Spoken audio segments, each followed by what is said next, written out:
We'll call the meeting to order at 7:01. And the first order of business tonight is discussion about a public hearing. Public hearing pursuant to Wisconsin Statute 118.381B regarding submission of a waiver request to the Wisconsin Department of Public Instruction to waive the calculation for parent transportation contract payments under Wisconsin Statutes S.121.553A due to a temporary fluctuation in the district's transportation costs and enrollment related to the COVID-19 pandemic. Current law generally requires parent transportation contracts to be the greater of $5 per mile or the district's average cost per pupil for bus transportation in the previous school year. The district's per pupil average transportation costs were $639.94 in 2019-20 and $1,009.42 in 2021. This waiver request applies to the 2021-22 school year only, during which the district will calculate the minimum payment for parent transportation costs or parent transportation contracts based on the district's per pupil average transportation cost in the 2019-2020 school year. There are a couple of attachments there. As part of the public hearing, the board will review in-person, written, or recorded comments from members of the public regarding the request for the waiver before discussing and taking action regarding the request for a waiver, and I'm to understand that we have no comments. So we'd move to let's see, written or recorded comments regarding the waiver should be submitted via email to straub@mcfsd.org by 12 noon on Monday. That would be today, so I really didn't need to read that. Nope, so you can ask any questions you might have regarding this, and if you... Any discussion? Jeff, do you have anything by way of explanation or anything you want to add? Sure, we certainly had the same transportation budget in 2021, but we had basically half the number of students riding the bus. Therefore, our calculation is artificially inflated for 1 year. And does that get translated to the families then? Yes.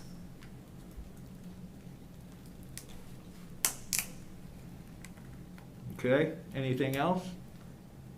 What were they before the pandemic year? So, as far as what we were reimbursing families? So So we are reimbursing each student that was headed to a private school which was within 5 miles of our district border, $639.94. Gotcha, okay. And you would like that to be what it is this year, even though it's a little bit higher? We are asking DPI for a waiver due to the fact that it's artificially higher because you take the whole transportation costs, which didn't change last year, divided by the number of students that rode last year, which was half. Therefore, if we were to reimburse on the 2021 rate Correct. for 21-22, the somewhat around $10,000 budget would be closer to $20,000 budget, which would be a $10,000 budget we don't have. Mm-hmm. And the provision in the state law allows for this due to, Mm-hmm. I guess they're thinking ahead Mm-hmm. for a pandemic. A good example of asking for that. Yes. Gotcha. Thank you. I missed a little point there. Anything else? And I did put a sample motion in the McFarland minutes. Yep. I can go ahead and do that. I move to authorize the administration to request a waiver of the calculation for parent. Wait. Can we close the public hearing? Oh, is that the way we do it? Yeah, technically. Okay. The public hearing closed at 7:06. And now I will make a motion. I move to authorize the administration to request a waiver of the calculation for parent transportation contracts under Wisconsin statutes 121.553A due to a temporary fluctuation in the district's transportation costs and enrollment related to the COVID-19 pandemic. Do I have a second? I'll second that. Thank you, Bruce. Any additional discussion? Hearing none, all those in favor, please signify by saying aye. Aye. Opposed? Motion passes 5-0. Okay. Next, we've got an action item. Just did the first No, one. we just did that first one. So now we got consent agenda items, minutes of the August 16th school board meeting, August 23rd school board special meeting, and August 13th, or September 13th school board special meeting. General fund vouchers and purchasing card transactions. Request approval of general fund vouchers 176171 through 176432 and 291242 through 291344, and purchasing card transactions dated 6/21/21 through 8/20/21.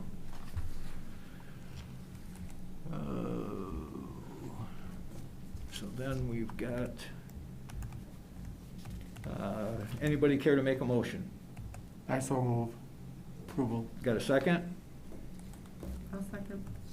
Christine, any additional discussion? All those in favor, please signify by saying aye. Aye. Opposed? Passes 5-0.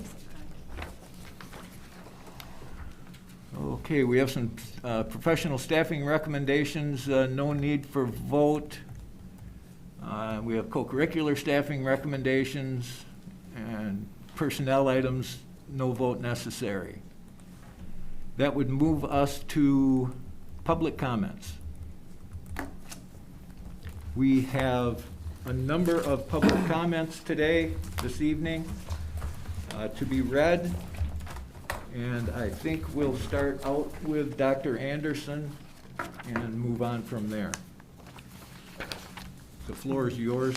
All right, let me Dr. Anderson. just get to, Would you be comfortable with me inviting members of the public to register if they wish? Yep. All right. If you would like to make a public appearance by speaking to the board, please utilize the Q&A portion found at the bottom of your Zoom window. In the Q&A, we ask that you type your name, address, subject of interest, and whether you have discussed this item prior to the meeting with either a district administrator or President Howery. After submitting the information, I would transfer you over to speak to the board once we are through reading the written comments. Thank you. in the first public Thank you, comment. Angie. Ready? The first public comment is from Tom Mooney, and the comment reads, I recommend to the board that you do not contract outside consultants to do the search for a new superintendent. Although there may be some advantages of using outside consultants to do the search, the benefits and advantages of using existing district personnel far outweigh any of those perceived advantages. My rationale for not contracting with an outside consultant includes our current interim superintendent has shared that he has experience in searching for superintendents in the past. Let's rely on his past experience to do this for the district. I doubt very much if any outside consultant possesses the same level of knowledge and understanding of McFarland School District in regards to our strengths, areas requiring improvement, culture, vision, and history than our present interim superintendent. Over the past 30 years, when the McFarland School District has contracted outside consultants to do the search, only once has the selected candidate not been actively employed in Wisconsin, and that selected candidate remained in our district for only a short period of time. It is my understanding that there is $30,000 budgeted for the search for a new superintendent. The same $30,000 could be put to better use to further support existing initiatives in the area of teaching and learning, such as increased scholarships for students of poverty, to take field trips, to join clubs, or to join club sports, to help parents improve their parenting skills, to increase the amount of books in the school's book rooms, to help offset some of the costs incurred by teachers when purchasing materials, resources, nutritious treats for their students, to providing trained tutors for students who struggle, and the list goes on by simply asking any teacher or other personnel in our schools. Common sense should dictate the board take advantage of the local resources we already have in the district. I support having our interim superintendent take the lead and be given the responsibility to conduct the search for McFarland's next superintendent. Drink.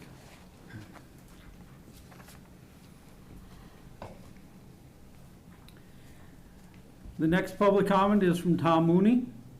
It reads, as a former principal and school board member in the McFarland School District, I can say without reservation, I considered the discussion at a previous board meeting regarding the rate of daily pay for the permanent long-term subs to have been skewed.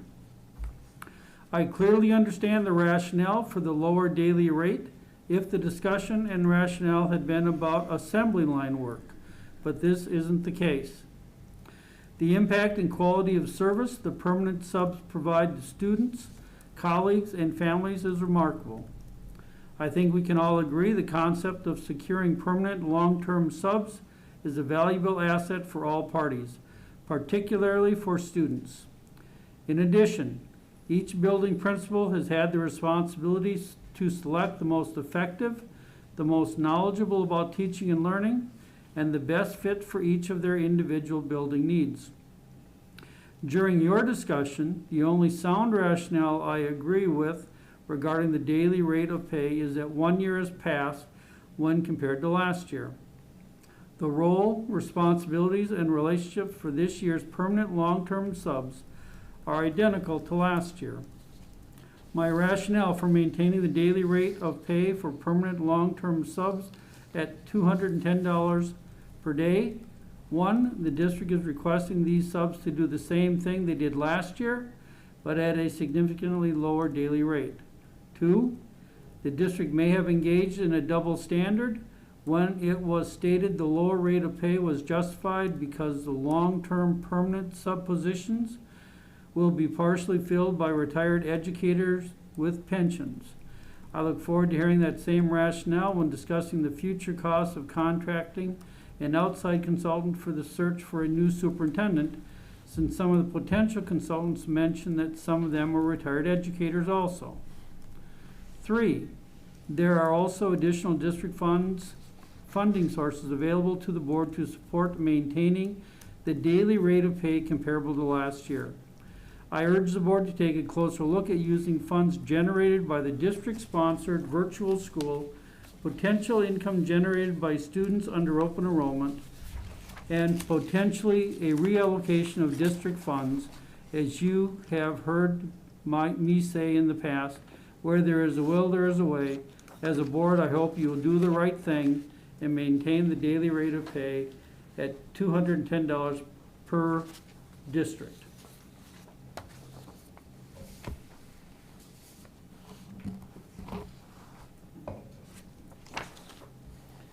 The third public comment is from Tom Mooney. I appreciate the board not contracting with an outside group to engage in the superintendent search strategic planning process. Thank you. Considering the amount of in-house experience and expertise, I am confident in the success of both initiatives to be accomplished by existing school staff. I want to reiterate the budget amount identified to contract for an outside group to do the above would be more wisely used if that same amount is reallocated to directly support students and teachers. You may recall some of the suggestions identified previously include providing scholarships to students of poverty, to participate in school clubs, extracurricular opportunities, parent training, reimbursing teachers for out-of-pocket expenses. A suggestion was made to reallocate the amount budgeted for the above initiatives to stipends for district individuals who may be called upon to be part of either initiative. The total amount for stipends to be the same amount of the lowest bidder. I do not support paying salaried district employees a stipend since they are salaried staff. Part of being a salaried staff member is the expectation that salaried staff be expected to go above and beyond one's daily responsibilities. Once again, those same funds would be put to better use to directly support students and teachers. An alternative to paying salaried staff a stipend, I'd like to suggest that you consider providing a set amount of time off with a day or two when students or teachers are not in session. Example for administrative staff during a vacation break, summer, etc. And if teachers are part of either process, they receive a comparable reimbursement for the time they too put in to be part of either or both processes. In closing, I'd like to state that it's imperative teachers be involved in both processes.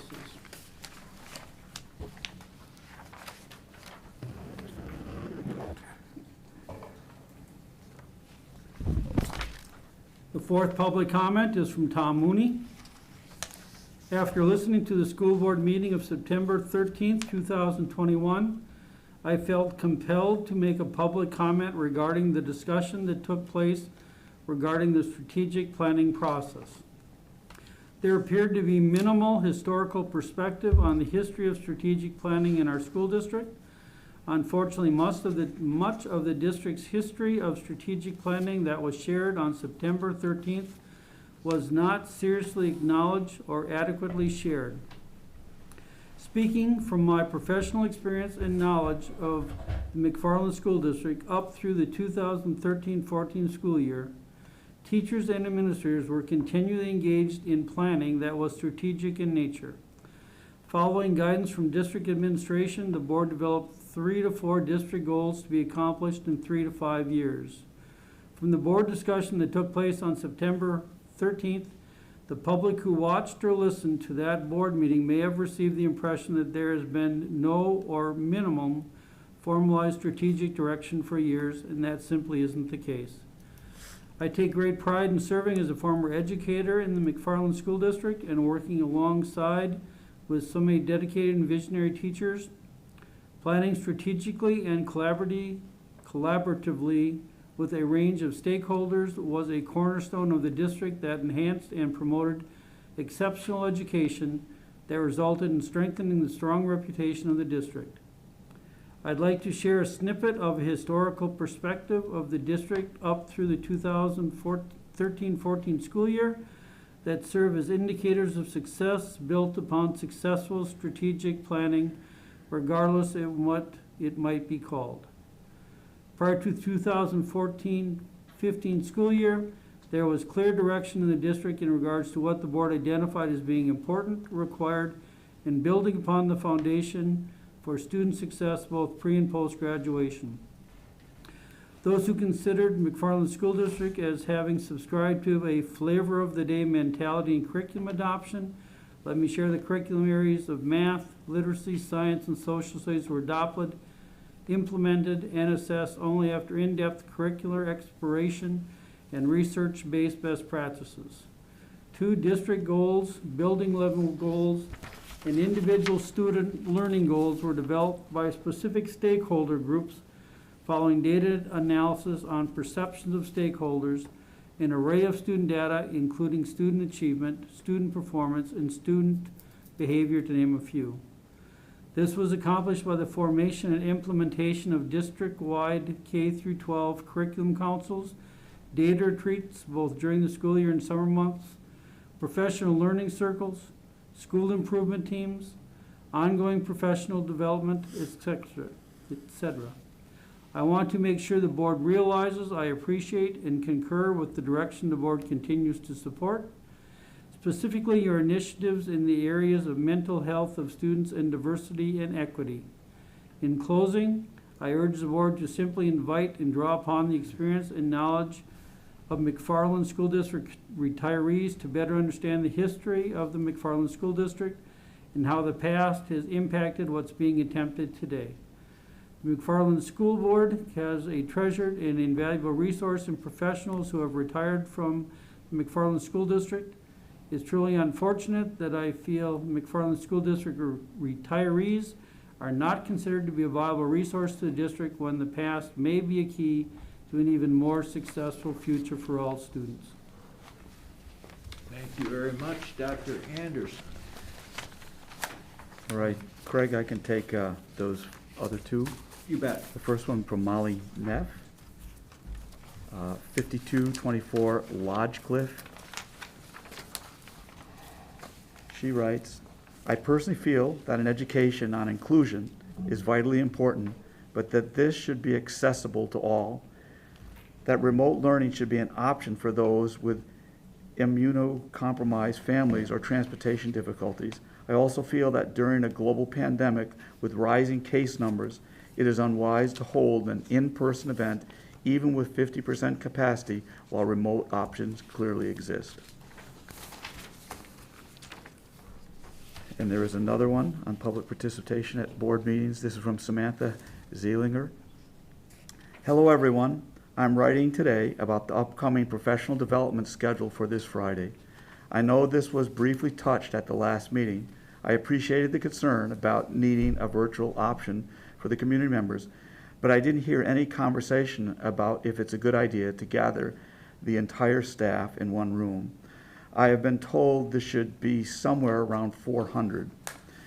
At PAC, that is, what is that, the Performing Arts Performing Center. Performing Arts Center, thank you. That is about 50% capacity. Masks are required. However, refreshments will be served. So at some point, people will have their masks off.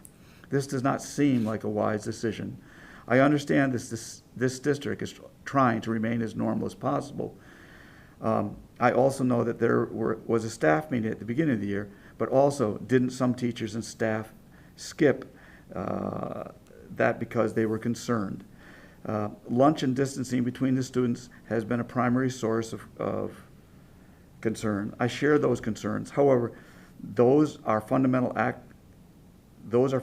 activates for keeping children in person. In person, professional development of this size is not. I was also told that we got to choose between virtual or in person. I understand the contract concerns to change it at the last moment. My question is, why would we choose in person? Why was it absolutely necessary to gather all 440 plus staff in one room? How can we have an equity meeting without providing accommodations for the staff that have COVID concerns? Teachers and staff do have health concerns and disabilities. They also have spouses and children with them. The irony is strong on this one. McFarland is playing with fire in regards to COVID. We've been lucky, but it's only a matter of time before someone gets burned. Why would our district choose to have such a gathering that has an easy alternative? Perhaps decision should be looked at in the future in total regards to what our main goal is. I was under the impression it was to keep children in full-time, in-person school. Thank you. Samantha Zeelinger.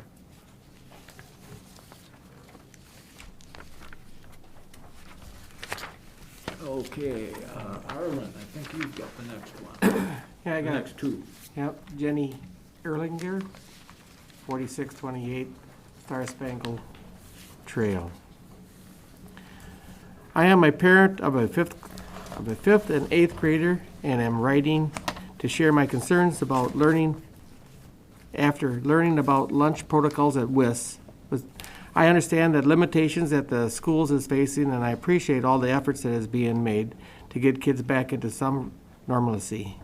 With the Delta variant being much more transmissible and affecting more children than healthy individuals, I worry that lagging or precautions will cause an outbreak that leads to our kids having to return to virtual learning. I think we can all agree that most kids need to be in person to have the fullest schooling experience, not to mention the possibility of potential serious illness for students and families and staff. When I have spoken with the administration regarding any concerns, I am met with how many things have been discussed and yet remain impossible and unsustainable.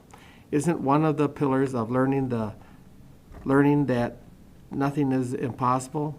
And in regard to sustainably, how is a lunchroom with 150 to 190 children unmasked at the same time conducive to the school avoiding a high rate of transmission that will indefinitely lead to missed school days or a return to virtual learning?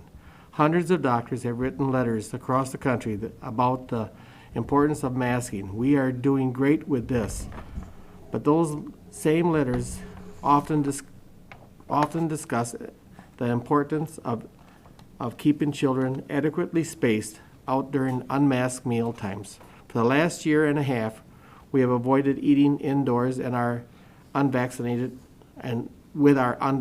children. If others unvaccinated individuals would be present, I believe that many families have chosen similarly. Many families have followed the local and national guidelines that have been put forth by experts. Yet our schools district is choosing not to follow recommendations put out by the CDC and our local public health department. While I appreciate that schools are looking to hire 2 positions for lunchroom supervision, I believe it's a Band-Aid that is not solving the issue at hand at this moment. We are a district of great resources, parents willing to help, and yet we are being met with all the reasons we can't space children out rather than possible solving creative ways to do so. Other schools are putting their children safely at meal times first. It is at least we can figure out. I could list all the ideas myself and other parents came up with and shared with administration, but I am not going to because they are common sense, things that anyone on the board could think of and offer as a solution. I am asking you to look closely at this protocol and more swiftly. If we act as we are waiting for the other outbreak shoes to fall, then it certainly will.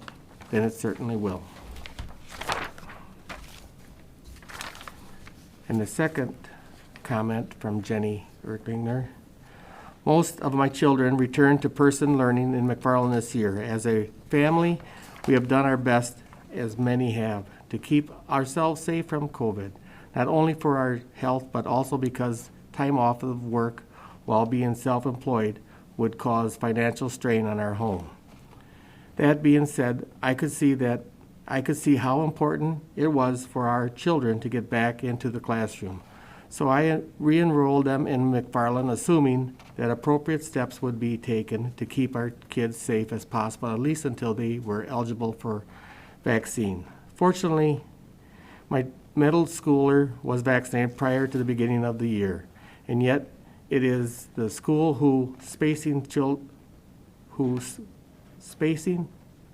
children out appropriately and allowing them to eat outside when possible. It was the only 1 week before classes were to start. I was made aware of the lunchtime protocol at Wabisa.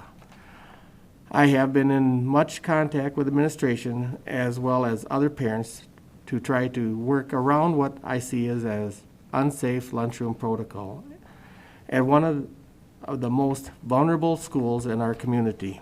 After speaking to her family doctor and other medical professionals that all agree that 160 children in the lunchroom, regardless of the short length of time, unmasked was our unnecessary, unsafe, and myself and other parents have chosen to take our children out of the lunch hour since the start of school. This is not something that is easy to do in the middle of the workday, but we share the belief that more needs to be done to meet the safety standards of our children attend lunch at school. After watching the school board meeting last week and noting some of the contradictions, I'd like to focus on what was said that can be done at Wabisa, use of half of the gymnasium. I've heard this offered as an idea prior to the start of the school year and would like to request that it be put to use. In regard to not allowing parent volunteers in to help because they may cause the spread of COVID, I'd like to point out that a masked, vaccinated adult poses no threat to spread in comparison unvaccinated children. There are several parents willing to commit to the weekly shifts, show their vaccination cards, etc. Additionally, the data shows that pre-Delta vaccine spreads faster than the prior, so the fact that children are eating in 10 minutes may be a moot point. And most Recently, we learned that a vaccination should be available to children of this age within a month's time. So we, not looking for a long-term solution to this problem, but something to make it safer for the time being at least. We teach our children that nothing is impossible, so why we are not putting any action into place? Dr. Anderson, respectfully, when you say you can't make it any recommendations, it seems that coming from, seems that you don't need to. Many parents are willing to step up after suggestions and help. That sounds like community coming together and on behalf of its children. Okay, moving along. Let's see. So this next comment is from Tammy Hendricks, 5209 Autumn Lane. I am writing asking the board and school district to reconsider the protocols for lunch at CEPS. Currently, the entire grade is eating lunch at the same time, all in the cafeteria. That's 120 plus unmasked students. This does not follow the recommendations set by the CDC or PHMDC for physical distancing during meal times at school. For reference, please read the recommendations below. Source: Guidance for COVID-19 Prevention in K through 12 Schools. Food service and school meal staff should wear masks at all times during meal preparation and service and during breaks, except when eating and drinking. Students should wear masks when moving through the food service line, maximize physical distancing as much as possible when moving through the food service line and while eating indoors. Using additional spaces outside of the cafeteria for mealtime seating, such as the gymnasium or outdoor seating, can help facilitate distance. Students should not be excluded from in-person learning to keep a minimum distance requirement, including during mealtimes.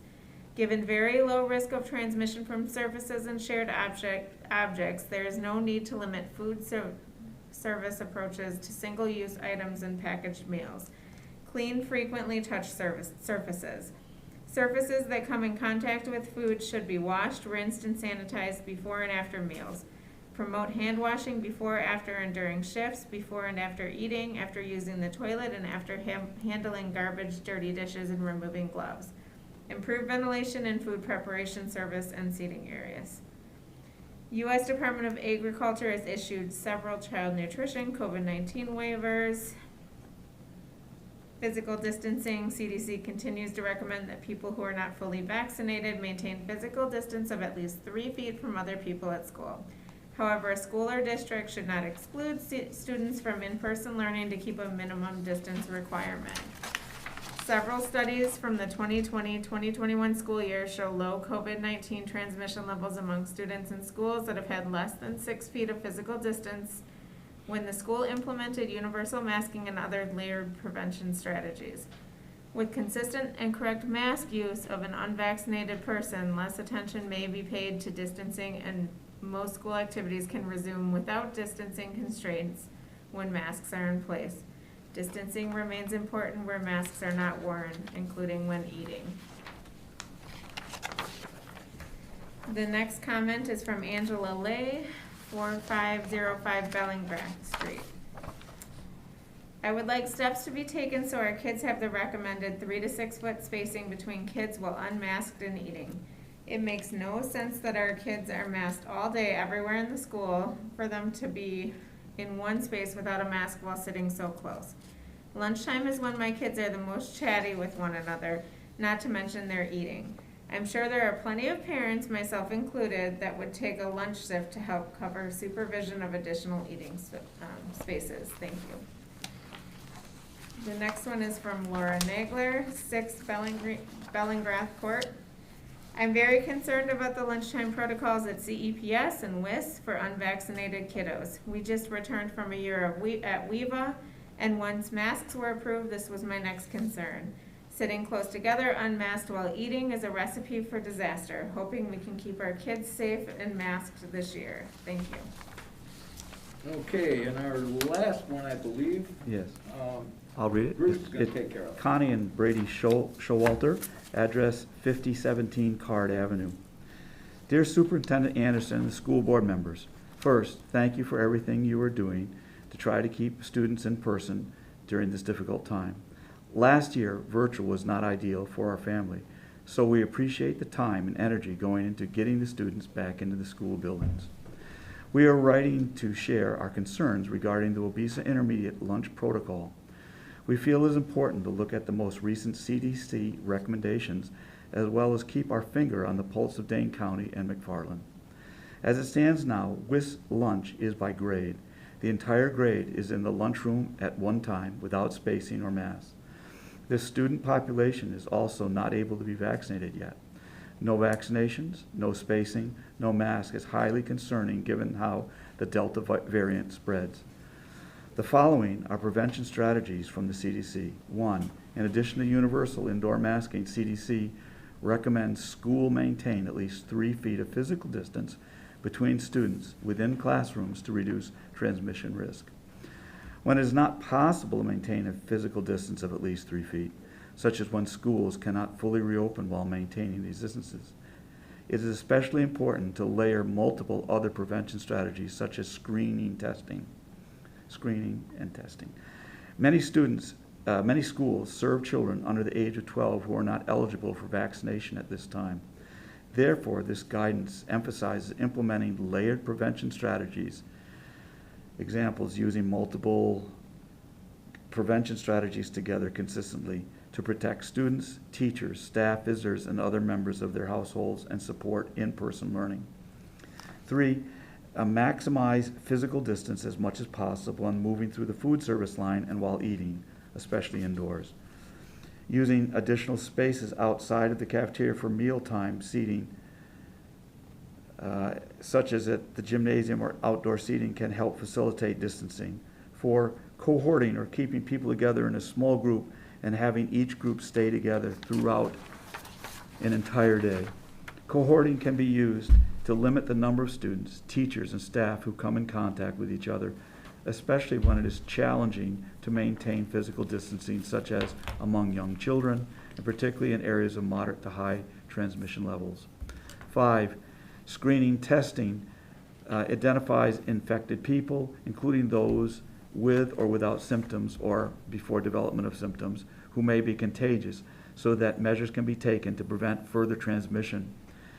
In K-12 schools, screening testing can help promptly identify and isolate cases, quarantine those who may have been exposed to COVID-19 and are not fully vaccinated, and identify clusters to reduce the risk to in-person education.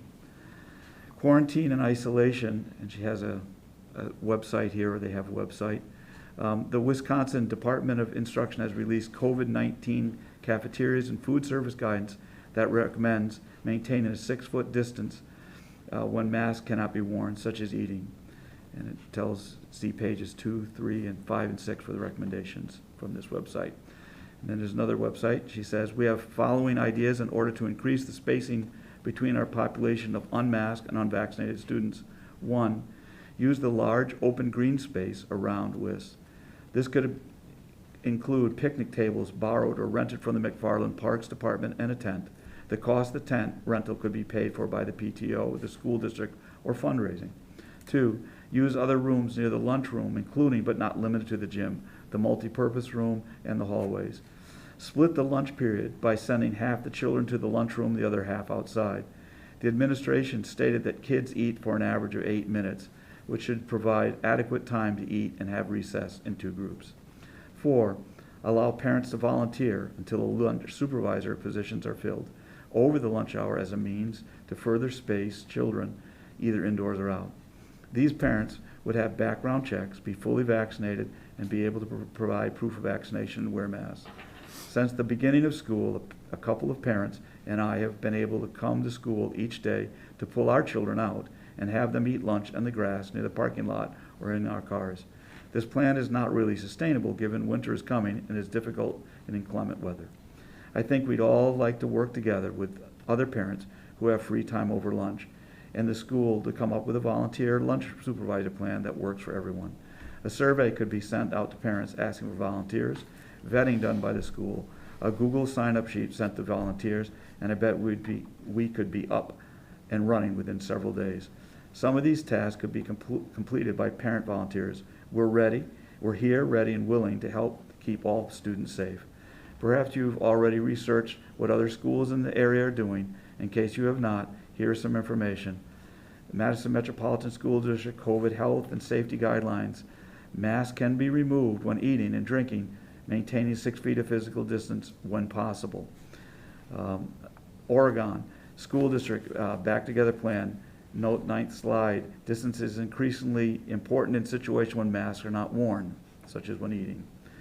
The Verona area schools are staggering lunch times to ensure students are spaced at least 3 feet apart. The Wanakee Community Schools, lunch we've held in classroom cohorts. Students will eat lunch either in the cafeteria or another location with their classroom cohort.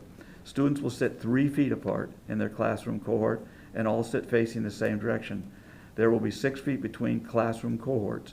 Students will be assigned either a seat number or mitigation and contact tracing. This will be our best way to limit transmission issues during lunch. In Sun Prairie, after 2 short weeks in-person classes just down the road in Sun Prairie, 22 students had tested positive for COVID-19, which caused 102 students to be out of school on quarantine. There's another website. According to their lunch protocols, they are not distancing students at lunch. See page 7 of the 2021-22 SPASD School Infection Mitigation Response Playbook, and gives another website. The Dane County Public Health website shows the 7-day average for those with COVID is increasing for children. Gives a website. Children may make up more than a quarter of the weekly U.S. COVID-19 cases. A pediatrician group says, and she sends another link, the Dane County transmission level is currently at high level along with most of the state of Wisconsin, and gives another website. We have to do everything we can to keep the most vulnerable, unvaccinated, safe. Please consider our ideas and do what the CDC recommends. Space the students 3 to 6 feet apart during all parts of the day, especially at lunch when they're unmasked. Thank you. Sincerely, Connie, Brady, Showalter. All right, I can confirm that we have not had anyone register using the Q&A. thank you. Thank you very much, everyone. Our next agenda item, I believe, is school board reports.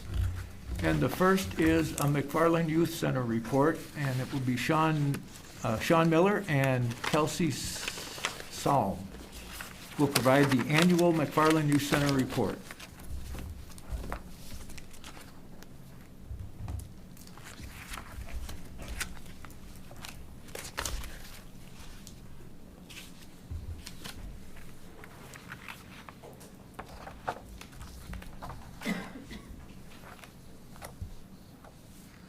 All right, I see Sean.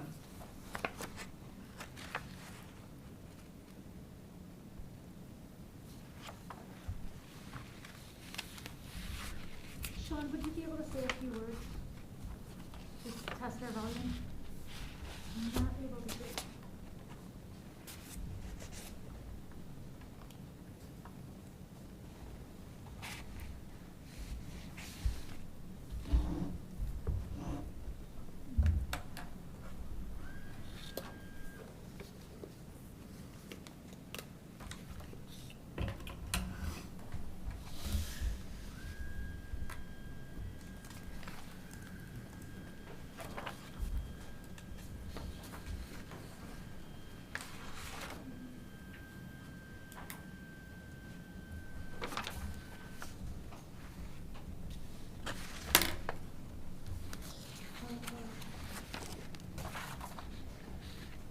It does sound like the other members of the Zoom are able to hear Sean. We just cannot in this room.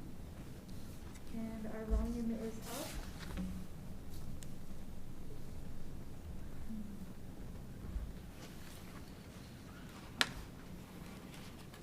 Since you're part of the Zoom, you want to see if your audio works?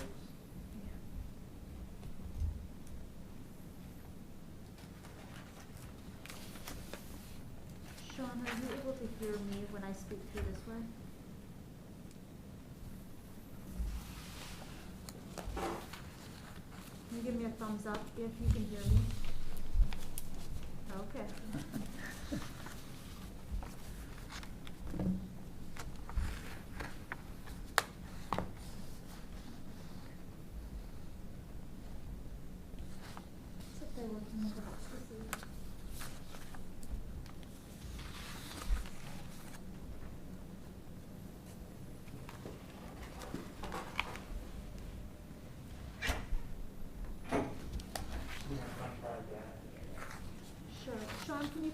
to say a few words?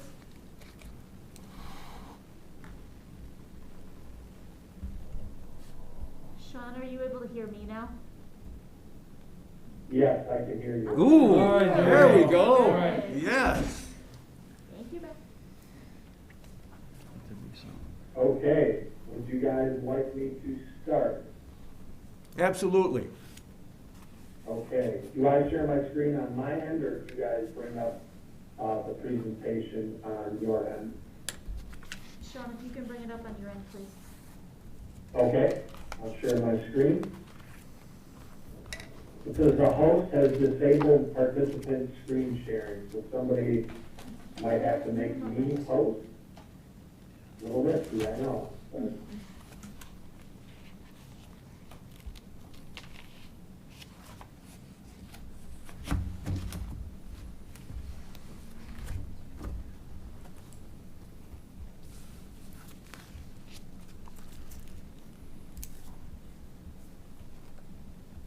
Can you guys still hear me? Yes. Yep. Yes. Okay, did you hear my message? I'm not allowed to share my screen on Zoom. It says the host of the meeting has disabled that. Working on it. Okay. I know for our youth center meetings, typically, we have to temporarily make the presenter the host in order for them to acquire those permissions. You should be able to try that again, Sean. If you don't mind. Okay, looks like it's gonna work now. Excellent. Okay, can you guys see the presentation slide now? Yes. Yes. Okay, great. Thanks for inviting us tonight. Kelsey is not going to be part of the presentation tonight. She's actually moving on from this position, unfortunately, already. She has determined it's not really a good long-term fit for her. So I guess unfortunately we're back, so looking for a director. I want to talk about that a little bit, but we'll kind of proceed through the slides we had prepared ahead of time. And at any point, feel free to stop for questions or comments you might have. If not, then we have a slide at the end to pause for those as well. So here we go. It's another pandemic affected year, like we're all experiencing in the educational setting. And there's a quick shot of our kids outside the center. Some of them have masks on, some of them have masks ready to go, and then the ones that don't, of course, when they get inside, will definitely be wearing masks. Where are we right now? Well, when I prepared the slides a couple weeks ago, we were in what we call our phase 4, which is a modified drop-in. So we still have sign-up slots available in September, approximately 10 sign-up slots on Sign Up Genius a day, and that's Monday through Friday. And then we're allowing drop-ins on top of that until we reach 20 youth a day. And then at that point, we would kind of cap it at a manageable level there, for safety related to COVID, and any additional students would just have to come back another time or wait for somebody to leave the center for a day. We still have 100% masking policy in effect, much like school, and we continue, to monitor the outcomes of these policies, which, fingers crossed, have been very positive for us. We, to my knowledge, do not have any transmissions that have been traced to occurring at the youth center in the year and a half of this pandemic. And of course, we monitor public health and public health orders, and we will adapt to conditions as they present themselves. So we're not offering any virtual programming at this time. We're trying to have kids come into the center, much like you all trying to have kids come into school.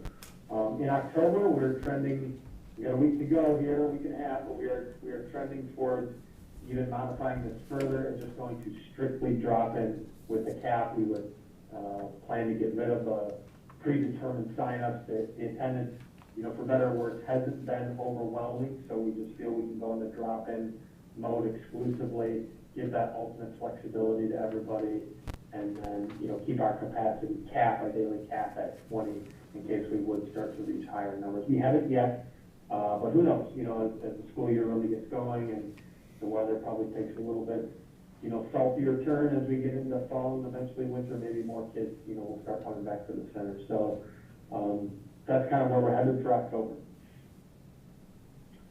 what does it look like, our program? You know, very similar to years past. We want to offer a structured program every day. Monday's arts and crafts right now. Tuesday is hands-on science project. Wednesday's a little bit more of a free day, computers, video game lab. Kids can kind of just veg out and choose which one of those things, you know, interests them. Thursdays, we try and do some physical stuff, sports and rec, if the weather's cooperating. Then Friday, you know, we do a modified cooking club. We are conscientious, you know, about some of the risks there. And then we've been trying to restart our service club on Fridays as well.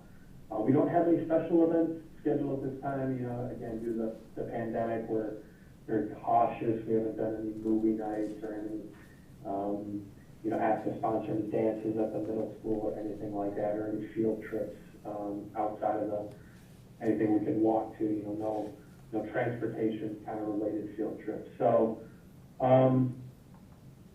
we are asking, you know, kids that attend the youth center to fill out our pledge forms as usual. There's an additional Google form that we ask them to fill out to acknowledge the COVID-related policies with masking, with social distancing, things of that nature. So that's kind of where we're at heading into September. These programs change, you know, every couple months we mix them up, try and keep it fresh, try and keep, you know, kids interested in something new. So that's kind of a snapshot of what they are right now. So just a couple slides with some photos. This was our first service project in about a year. We just kept it real simple, real manageable. We walked around the grounds in the center, a couple trash bags. We tried to pick up any litter we could find, kind of in the general area of the McFarland shopping center over there. So we had the kids out there for a couple hours, filled up a couple trash bags, did a good job there. This one, arts and crafts project, you know, typical. We do space the kids out when we're doing this. Have a lot of kits that we use, whether it's painting or mini pottery kits, things like that. This was an acknowledgement poster our kids made. The Lioness Club made a very generous donation to us this year. So we just had the kids work that up and communicate that back to them. So I think just kind of looking ahead here. Here's this is a science project. It was one of these popsicle stick kits where you, in this case, I think they were trying to make a little Ferris wheel that would spin around. Here's kind of we talked about our Wednesdays, kind of video games, veg out day. Even in this, we're trying to keep the kids, you know, at a reasonable distance per the social distancing guidelines. You see some shoes and knees in the photos. Where we've got couches kind of in a horseshoe shape so kids can spread out when they're doing that stuff. All right, going to move on to our budget.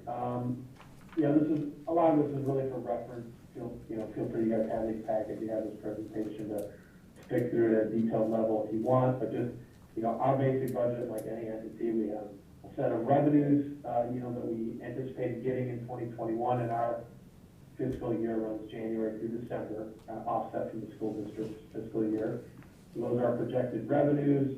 The yellow box is kind of the things we do on our own, so to speak, grants, fundraising, our Friends of the Youth Center program, some regular donations that we anticipate every year. Things in the green box are more the funding that comes from the entities that fund us, whether it's the school district, the village of McFarland, or the town of Dunn, places like that. And then on the left or the right side of the ledger, we have our projected expenses from the year. Payrolls, you know, by far our biggest expense to have staff there. It's important to have good staff. It's important to have the right quantity of staff for appropriate supervision, especially during the pandemic here where we need to keep a closer eye on, you know, more mundane things like masking, social distancing, and what have you. Some of our other overhead costs are listed there, anything from rent to utilities, IT services, which is actually an in-kind donation from the school district. We appreciate that very much. Programming expenses, things like that. So our budget fairly well balanced for 2021. Just a couple notes. The school district, my understanding is the school district funding via a grant mechanism that was available to the school district this past fiscal year, 2020 through 2021, July to July.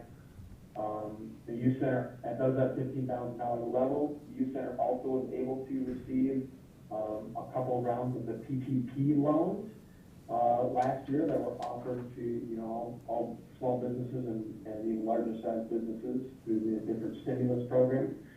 So we don't have a lot of employees, so the raw dollar amounts weren't a ton, but they definitely helped us close this gap, and, you know, we're very useful keeping a steady operation at the youth center. We really appreciated those opportunities. Looking ahead to our 2022 budget, we understand there's a funding mechanism in place now via the Fund 80 levy. The level set, my understanding, is $26,000 for the school district's fiscal year 21 through 22.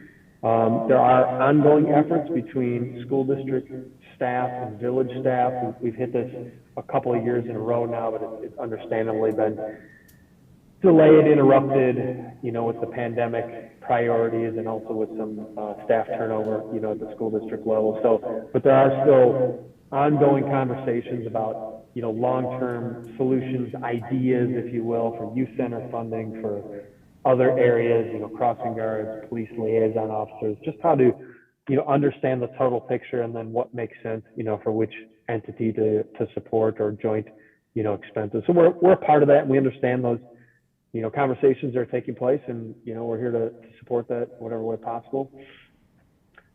Looking ahead to next year, we think our expenses are going to grow a bit. We think about $20,000 or so a year, 20%. And what's really driving that, you know, we alluded earlier that, you know, our recent new managing director, Kelsey, has already turned in her resignation to move on to a different position. So, you know, we do feel the marketplace right now, you know, we're just not where we need to be competitively for wages. I think, you know, Kelsey ultimately decided this wasn't a good fit for her, but I think part of that was a very narrow set of candidates that we were able to attract with what I'll term a minimal compensation package. You know, what we were offering for starting wages in the $15 to $16 an hour range is really just not competitive anymore in the marketplace. I think many people, whether it's, you know, technically the law or not, and it's not in Wisconsin, but kind of consider $15 an hour almost a minimum wage, a wage floor.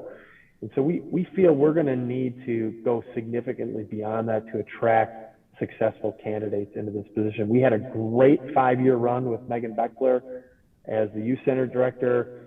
She has moved on in her professional career. She's a certified social worker now, got her master's degree from UW-Madison. So it wasn't compensation issues there, but, you know, now 5 years later, trying to reset that position and hire in, it was just pretty obvious after this last go around that we needed to do something different. So after Kelsey turned in her resignation as a board, we convened an emergency meeting. We kind of discussed, you know, what would give us the best chance for success. And part of that is raising the wage and compensation package.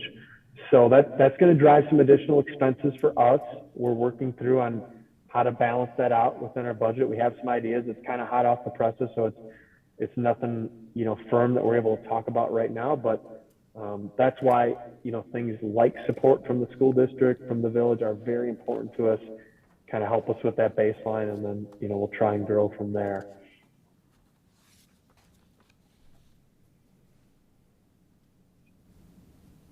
So the other slides, I know there are a couple new people on the board.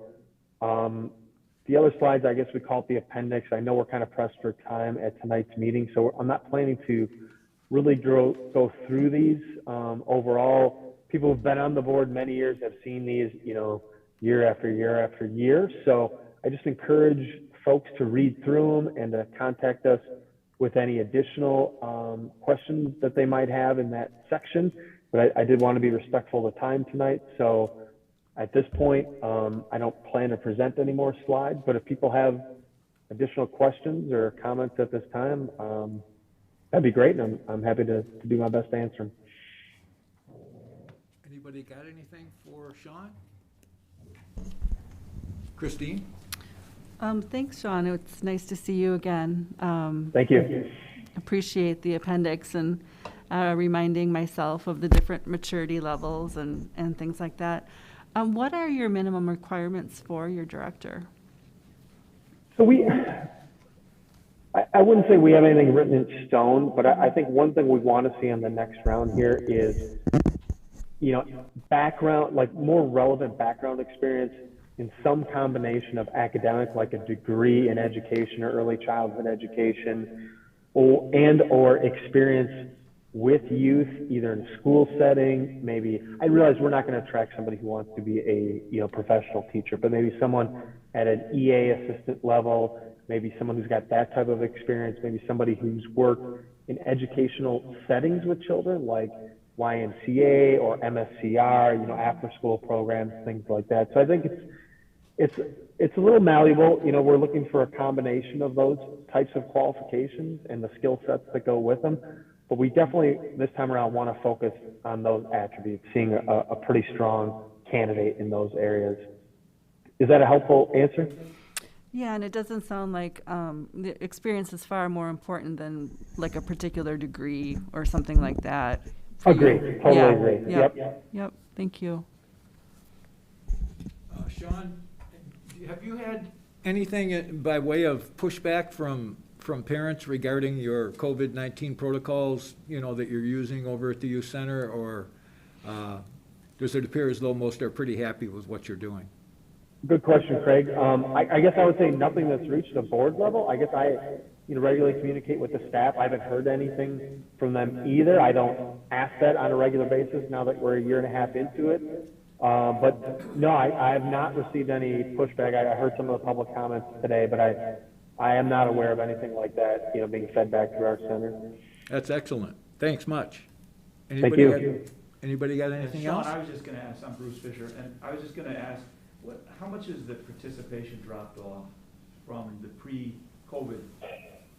Yeah, I'd say we're at about 25% of our like a quarter to a third of what we would typically get in a normal school year. Summer's a little bit lower in general, but if you look in the school year days, we're probably only at about a third, I'd say a third of what we were traditionally. And that I think is going to take some effort to rebuild. We haven't really endeavored in that a lot yet because we just don't feel, the public health, where we are public health wise is really a match to that. I think if someone would, if the conditions were the pandemic's over and everybody had consensus that we're past it, we've reached herd immunity or whatever the conditions are, we would be aggressively going back into the middle school, at lunches, after school, kind of doing promotional things, really trying to recruit much bigger numbers back into the center. But we've consciously kind of held off on that as a strategy, as a board, because we're just not sure that's where we want to be public health wise. I think our mindset right now is we're there, we're available. We know a lot of kids, we serve as a safe, nurturing place to come after school. Working parents, maybe kids that aren't involved in traditional after school sponsored activities, sports, drama, things like that. So we're an alternative for that. We still want to be there, but we're not actively going out and trying to pull, larger groups in at this point. I think we want to wait for the public health conditions to improve and to be more of a consensus in that area. And then I think we'll be out there pretty aggressively when that happens. Great question. Thank you. Thanks. Anybody got anything else? Well, I think that's it, Sean. Thank you very much for your dedication and the hard work that you put in over at the youth center. That's an incredibly valuable asset to the community. And I know it's difficult, right now, given the circumstances, but I don't know. I guess just keep on keeping on. You guys do a great job. Yeah, we're really trying to persevere. We do really appreciate everybody's support on the board. Craig, for those who don't know, I also served on our board for many years. Now with his increased responsibility at the school district, he's going to step away from our board and obviously needs to focus his time there. But Craig, thank you for many years of being on our board and providing steady leadership. Aaron, middle school principal, many thanks. We have Jill Rundy. We have, many resources that have served on our board over the years for school. So we continue to have a lot of those resources. John Miller, police liaison officer. So we really appreciate the partnership with the school district, and we're here to stay. It's a difficult time for us, like everybody, but we're here to persevere and stay through this, and we know we can come out on the other side as still continuing to be a really valuable resource for middle school age kids. So thank you, everybody. Couldn't agree more. Thanks very much, Sean. Thank you. All right, have a good night. I'm going to log off, everybody. Thank you. Could we Okay, just give a plug for Sean Miller? yes. I believe he's approaching 15 years, if not longer, as serving as a president Yeah. of, so Sean has worked with us a lot, and hats off to him and his dedication to that age group. Thanks for that. Here, here. Thanks, guys. Thank you. Our whole board says thank you. We have a really great board, so. Have a good night, Have a good Sean. night, everybody. Yeah. Thank you. Okay, District Administrator's Report. Take it away, Dr. Anderson. Well, pretty much everything is going to be, with these that are in the McFarland minutes, and almost all of it will be under discussion items when we start that in just a brief minute. Okay. Starts with the school calendar. So, basically, you all have 4 drafts in front of you. These are, now the school calendar, there are an infinite variety of calendars that can be created. These are just 4 examples that I shared with Berserk to get an idea of focusing on what they wanted. What I told the people is that, you know, there are certain hills to die on. Calendar is not mine, because in fact, if anybody has options that they want to present, I'm more than happy to look at their options. But calendars do have a couple bedrocks. One is, students have to be going to school 172 days during the year, unless you change the length of the day, which I don't think anybody's looking at doing. 2 is, your staff has to put in the equivalent of 190 days per year per contract. Traditionally, you've had about 11 professional development days, so those are kind of your basics. If you want more vacations during the year, you get out later. If you cut down the amount of time you have during the year, you can get out earlier. So I asked all the staff to give me their opinions and thoughts on what they would like to see. And with that, I created basically 4 drafts so that we could get some more input, so I could, you know, refine them. The first draft I called standard, which basically is, if you were to take this year's calendar and pretty much roll it over into next year, this would be about the calendar you would have.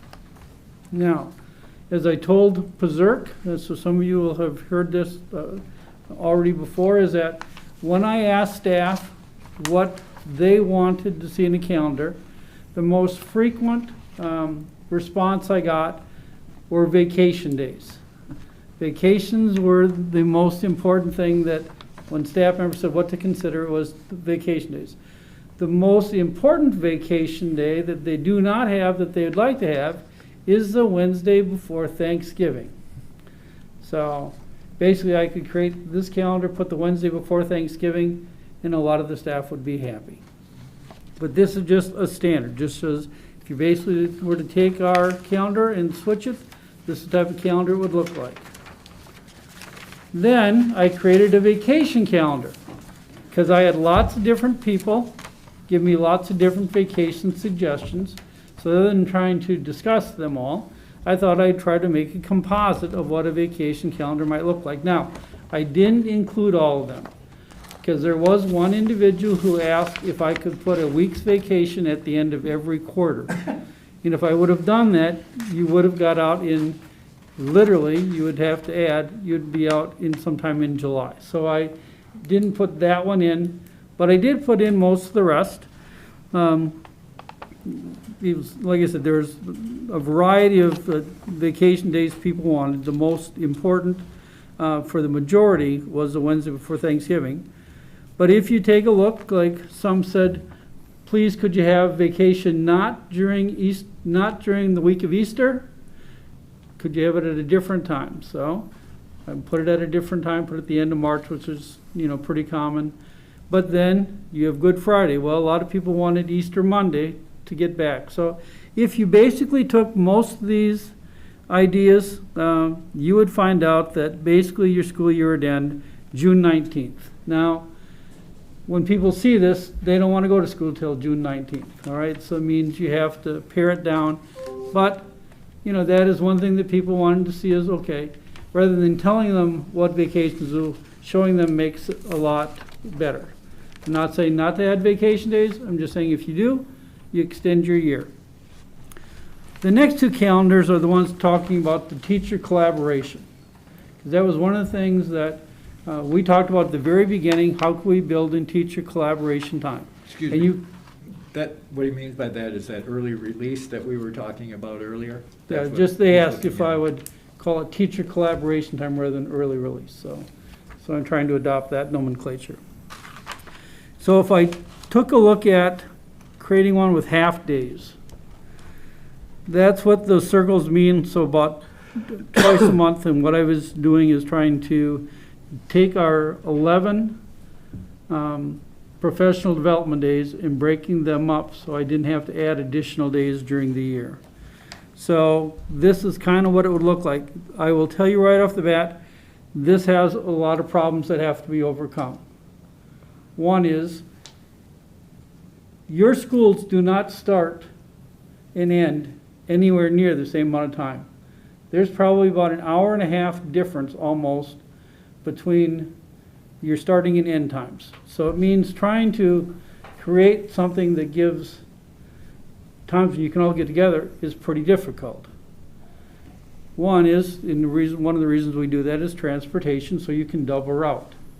Because if you don't double route, then you have to have more buses and more bus drivers, which increases your cost. So for ours, if we do a early release teacher collaboration time contract that's during the day, one expense that we have to overcome is transportation. We estimate that to be at least $360,000. Now, boards always ask, Wayne, can we afford it? The answer is yes, you can afford it. You can afford whatever your priority is, but it means if you fund one priority, you have to take money away from a different priority. So that's one. So then I asked teachers, we have to solve even another issue after that is, what are we going to do to take care of the children or provide childcare options for those K through 5?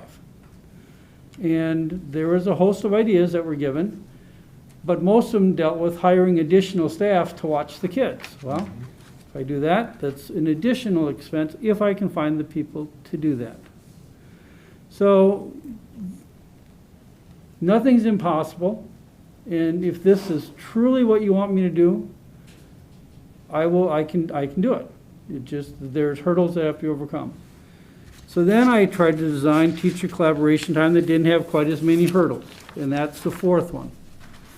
It's 90 minutes at the end of the day, and I just chose Wednesday because Wednesday there's not any usually sporting events.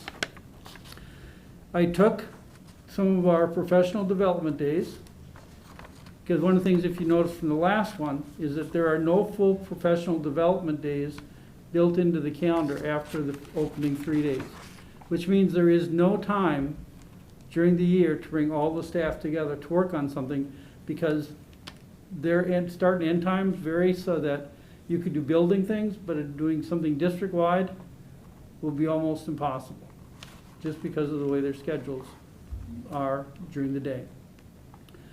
So I created the 90-minute. So basically I could get 5 90-minute after-school sessions is the equivalent to one professional development day. So I could reduce the number of professional development days, put a 90-minute time period at the end, still have some professional development days, would not have to impact transportation, would not have to impact childcare because it's after the day. So there is a way to provide staff collaboration time, still have professional development time during the year. But I told Pazurk, I said, I will tell you right away, this schedule is probably the one that will meet your needs, but it's the one that you'll like the least. Because, and I said, I will already tell you reasons that people will give me. One is, Wayne, this is the end of the day. I am tired. I've worked with kids all day. I don't have anything left. Okay. Another one people are going to tell me, because I've heard them before, is, what am I going to do with my kids? I have to pick my kids up from childcare. Now I'm not going to be here.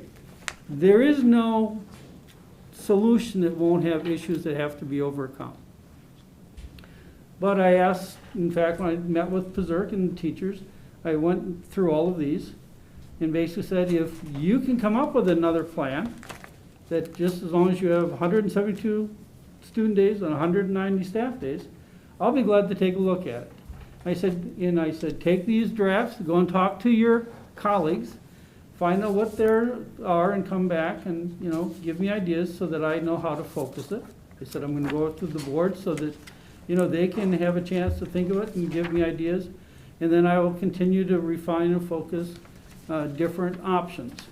I did have a teacher come in today, sit down with me, go through it all, and she said, Wayne, I get it. I said, and the bottom line is, you're not gonna make everybody happy. Yeah, well, I got that one down. So, these are at least options. Remember, the goal is to have a final draft to you November, December, so that we can pass something. So,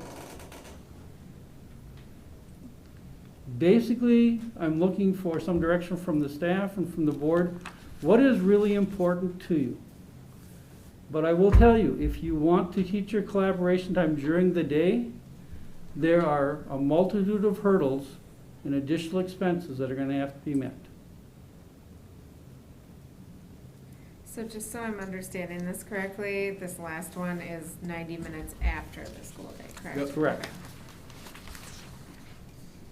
And we had reduced the number of professional development days in order to, to get that, but we still have some. Because in the other one, we don't have any full-day professional development left in the year unless you add days, but that probably won't be very popular either. So, yep. I remember us discussing the late start, and I'm wondering what are some of the commonalities of issues with early release, and does the late start address some of the issues with early release? Not really. It's just putting it at a different time. In other words, you still, the issues you'd have dropping, you have in the morning, so it really doesn't change anything. It's just like, whether you have it at the end of the day or beginning of the day, you basically still have the same things to overcome, except. Well, what about, you don't have activities, so you don't have the time between school getting out and then something starting. You also don't have the tiredness, right? Because people are doing it at the beginning. Are you talking about 90 minutes before? Any time before. I'm just throwing that back out there as a thought. Before school instead of after school. Correct, right. There are some significant issues with doing it after school. There are some that are very similar. You're still going to have issues with childcare. But I'm wondering, as a working parent, it would be easier for me to go in later than for me to come home earlier. And I'm wondering if that, is something that we might want to consider. I just wondered where the early release or the late start came from. May I comment on two major Please. Operational pieces Yeah. with that would be one, at each of the buildings, we're serving upwards of 70 to 80 students for breakfast. Mhm. And then operationally, if we don't have that program for our students and making sure that our students have access to food, Mhm. all students, then we'd be reducing wages and hours for food service staff that wouldn't be contracted then for that amount of time, which would then probably take their benefits away. So that's one of the most significant pieces that.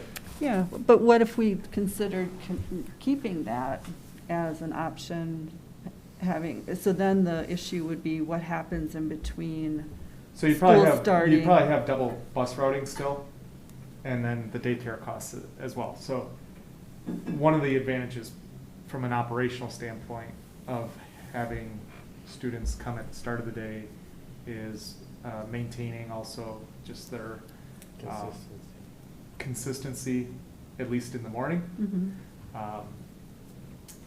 And let parents try to regulate their kids later in the day, but if they have a similar schedule in the Mhm. morning. But food service, transportation are both impacted either way.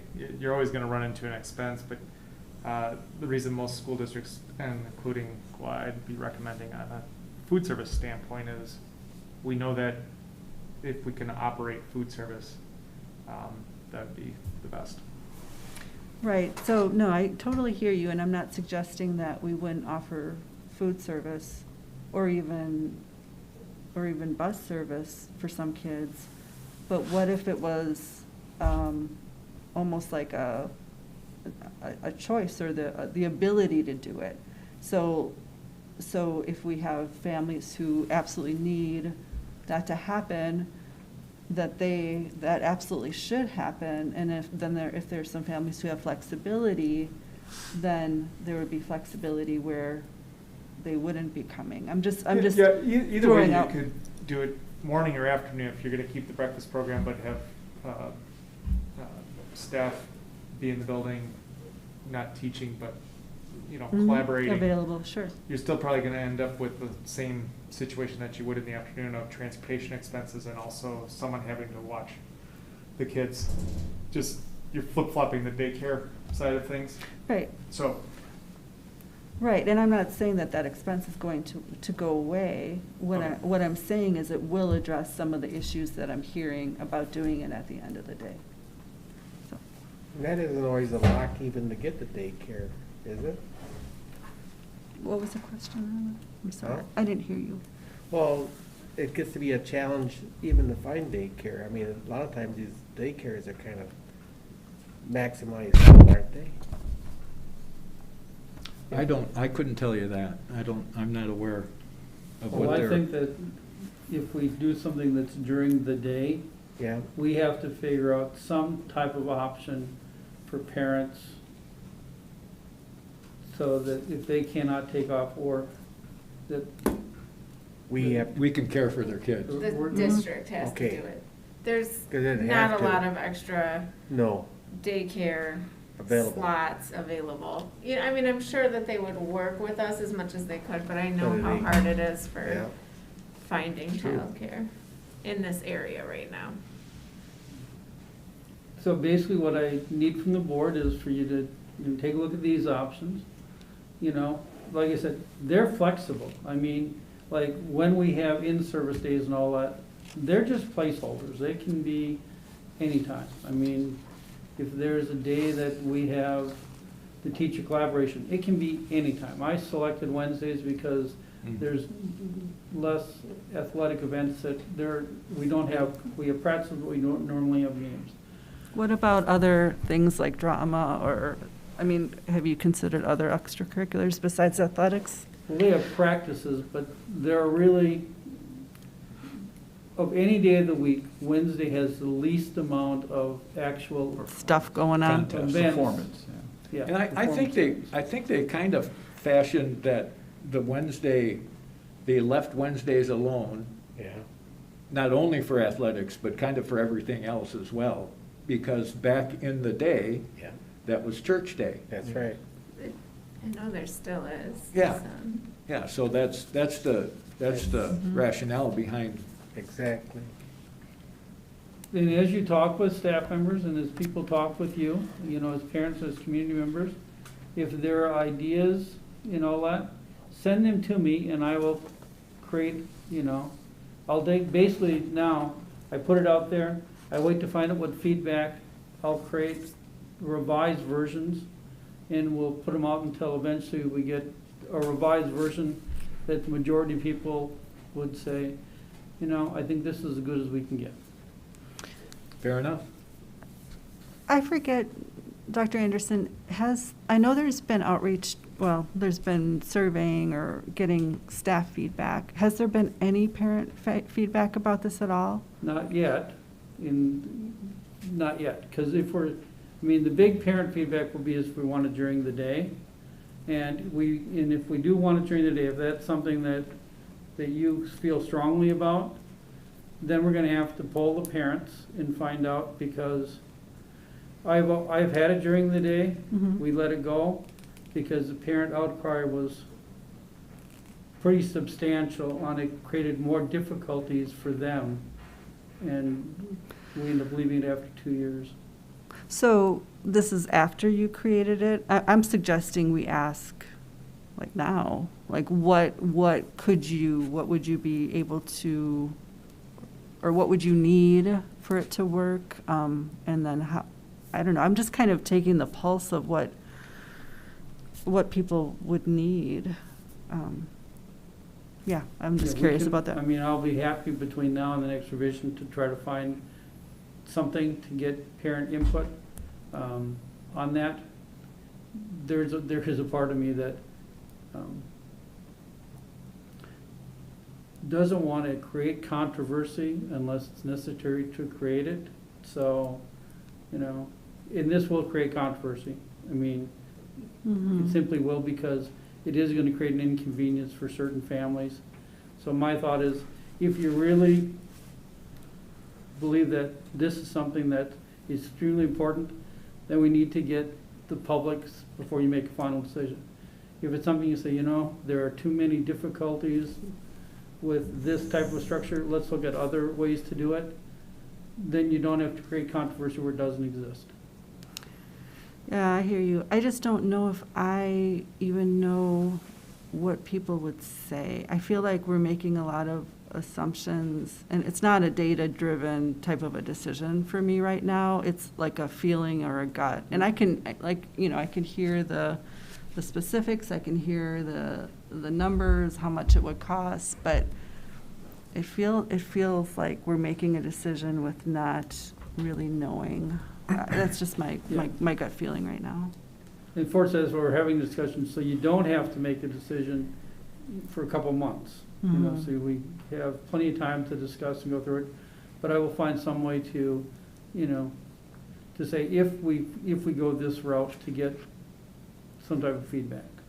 Well, I would say now that you've created these, let the staff have some time to think about it. Yeah. If it's truly they're feeling like they would really like to go with the teacher collaboration schedule, and this is what we find would work, then that's when I would, let's give it a little time, let the staff think about it first, and then if that's their feeling as a whole, is that this is what they'd like to pursue, then that's when I would recommend we poll parents. But what if all the polling comes back and it's really negative then? Well, then if it's really negative, we're gonna have to find something else, but what if we poll them right now and then the teachers say, this isn't even really what we wanted? Because when they look at this, they decide, all their professional development day, like their full days are gone. They might need some time to look at this. I don't know, what kind of feedback did you get at Preserve? Well, Yeah. We got stone silence after the last one Really? Well, then, Why? about the after-school stuff. talked about the teacher collaboration day, is that the other issue has to be worked out is, because this came through in their survey, whose time is it? Because a lot of the responses that were in the survey, staff felt that was their time. In other words, that's when they would meet with their colleagues, that's when they would, talk about students. It was, time that they directed. So then the principal said, well, then where is our time? And the trouble is, so we thought, well, maybe we split them. Maybe have one there, one ours. But that's one that comes back. And of course, one of the other issues with that, as I pointed out already, is that there's no time when we can bring all staff together.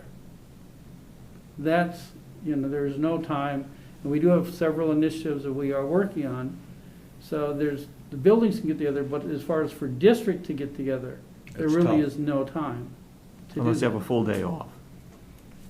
Yeah, because there's. Yeah, professional development day, yeah. Are So those, you'd have to take time away from these. Yeah.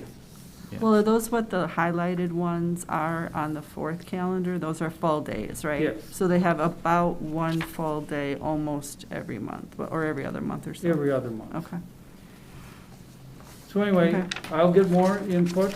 I'll get those. I will keep updating you as I get more and create drafts, but this is at least something for you to start thinking about when you see what they look like. Okay.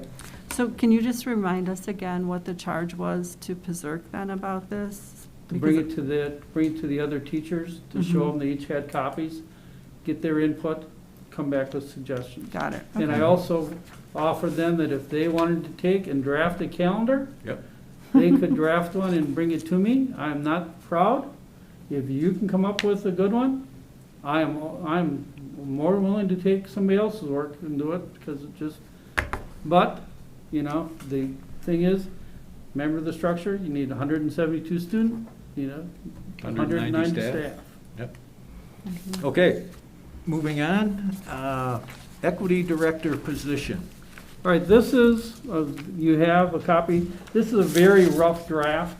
The way that this started was, when I first came on board, you had had a meeting with the village about a potential joint equity. So I met with Matt, and we thought, well, the first thing we should probably do is figure out, if we had such a position, what would be a job description that we would want filled?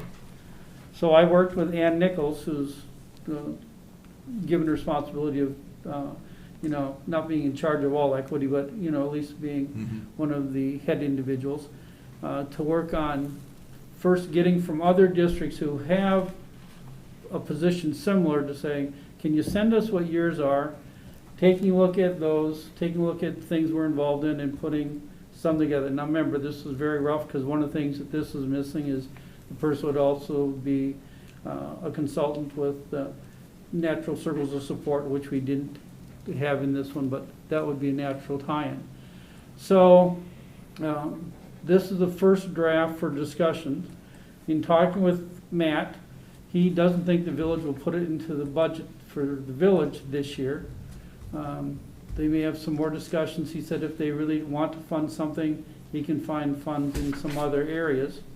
But they haven't even started putting together a description. What I do think is, I don't know that that is truly going to end up working a joint position. I just think that what we will need and what they need, they're not going to mesh. But I do think we need to consider, because I do think this would be an important position for the district to have. We have lots of initiatives that are going around that deal with equity that we've already started.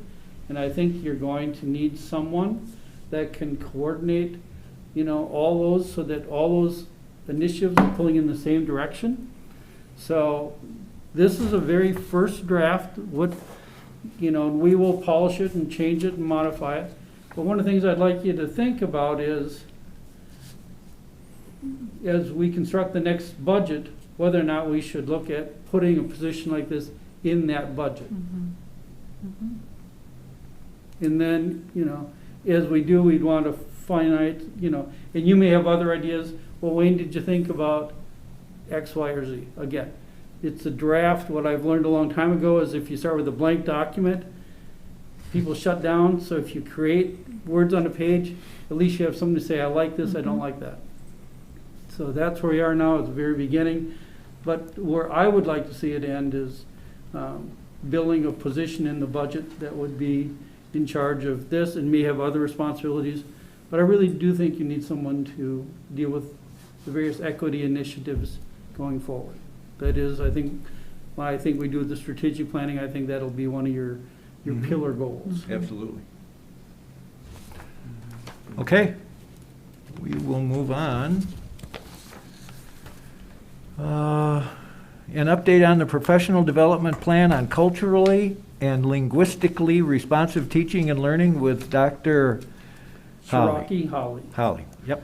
So what we have is this Friday, of course, is the kickoff, is our first opening professional development day since students have come back.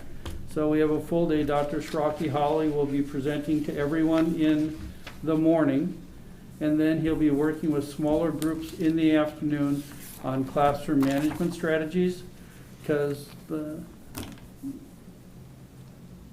one of the goals is for teachers to find ways to make connections with different cultures who may have different ways of expressing, and I'm not going to do a very good job of doing this, but we all have, you know, different things maybe with our cultures, and this is to teach staff members, you know, where one student may say something and they take offense or think they meant it as a negative comment, where in their culture it may not have been a negative comment. So trying to, you know, be more open and be more aware of that.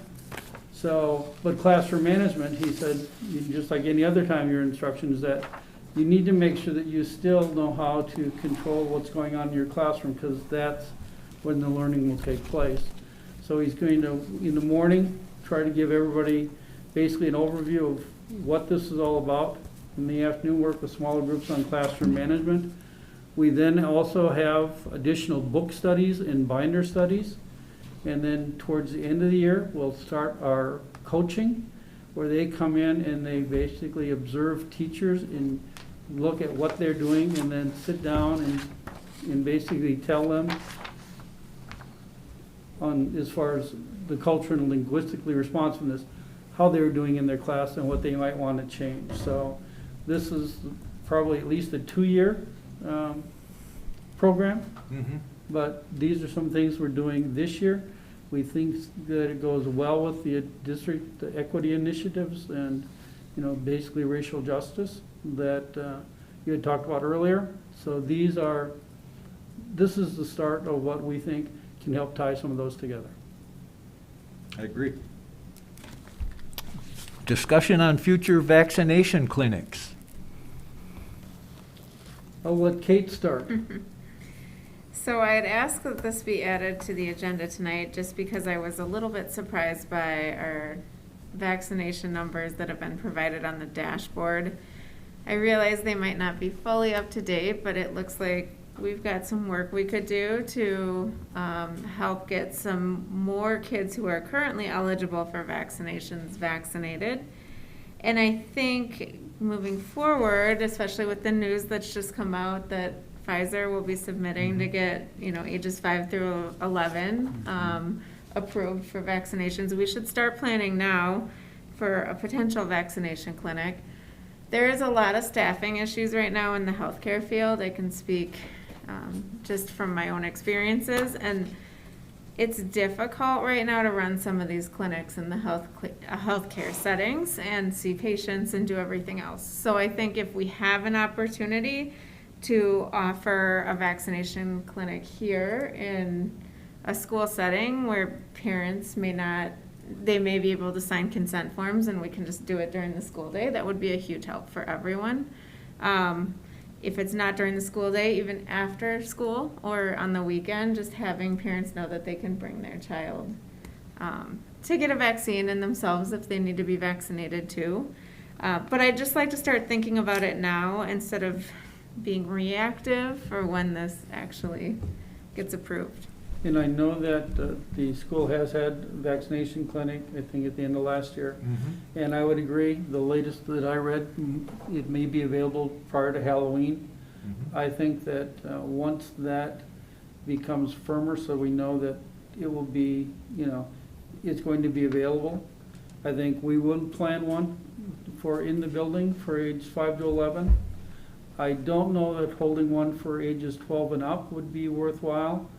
We've held that already. It's convenient if they want to get that. So I think to hold a clinic for 12 and up, I don't know that we would generate enough numbers that would make that that would make it worthwhile. But I do think 5 to 11 would make total sense, you know, to make it as easy on parents as it could be for, you know, to vaccinations to be set up at the 2 various schools at different time periods. I'm just curious, when did you have that vaccine clinic? Was that on a regular school day, or was it on a Yeah, I professional believe it development was. day? It was at the end of the school year, I think though. May. Like, it was not, I don't I remember. feel like the timing of it wasn't great because school was ending. I believe they did When take it- the entire day off.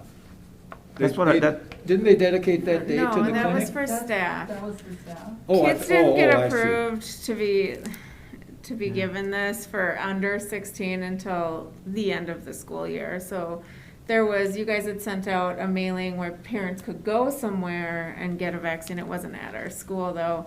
And then I think by the time that we created a possible clinic, it was the end of the school year, and it was, I know it proved difficult. One of the challenges was, you know, the 2-shot waiting a certain number of Yeah. weeks. That if you had it here, then you'd be hitting summertime versus a family could be making a choice with what fit them for the 12 and older crowd, so. I know you guys did something for 16 and up, Yep. but I think it was just a little, the timing was tough. for the Yeah, forgive me for, I just couldn't remember that, but I was trying to think, is there an advantage? But Jeff, you bring up the 2-week waiting period. Yeah, this just make it very difficult. Yeah, and I mean, even if we hold it at specific schools, like, I would hope that we could offer it to whoever wanted it. They may have to Right. walk to another school to get it, but it could be an option. Well, I think like I said, I think for the ages 5 to 11, I think, working with our provider would be if they can set up, a certain time, like, let's say, Conrad Albium from blank to blank, and we would put kids through and then maybe move the situation then to WIS, Yeah. for a different time period. I think once we know what it is in a 2-week time period, now we know they're gonna be here, because if, let's say the first shot's mid-October, well, then you can have the second one beginning of November. I mean, we still have all the kids in the same setting, Well, and you actually have 6th graders too, though, that need, in 6th grade. Right. most of the 6th graders are still 11, so you've got to think about them too. Yep. Half until February 12th. Yeah. We did the data. So there's going to be plenty that fall into this category. Now, Lauren, do you have anything to offer in terms of, future vaccination clinics and that sort of thing? So I think the issue we had back in the spring is there weren't always enough vaccines, so I was communicating with SSM Health to get a clinic for our 16 plus at that point, and there weren't enough vaccines. So SSM couldn't do a student vaccination clinic with us. And then we ultimately partnered with Forward Pharmacy because they had more vaccines. So I think that's part of the issue, is that sometimes we don't know what the vaccine availability will be once we have a new age population eligible. So SSM Health, who is our health insurance provider, typically first go to districts where they have clinics in the district. So we don't have one, so we're kind of automatically pushed a little bit further down. And we have Forward Pharmacy, who has been a really great partner and has been able to vaccinate kids really, but on a walk-in basis. I have sent many families there because they have convenient hours and can vaccinate anyone who comes in whenever they would need it. But I don't think it's out of the realm that we wouldn't do another vaccination clinic. It's just depending on what we can get. Okay. Anybody else have any discussion? Well, I appreciate Kate bringing it up. And it sounds like, yeah, thank you. And if getting the bug in the ear of, Forward or anyone else to get it going, so that it's starting to be planned, I think is a great idea. So, thank you. For sure. Yep. Like you said, I'd rather be proactive than reactive on something like this.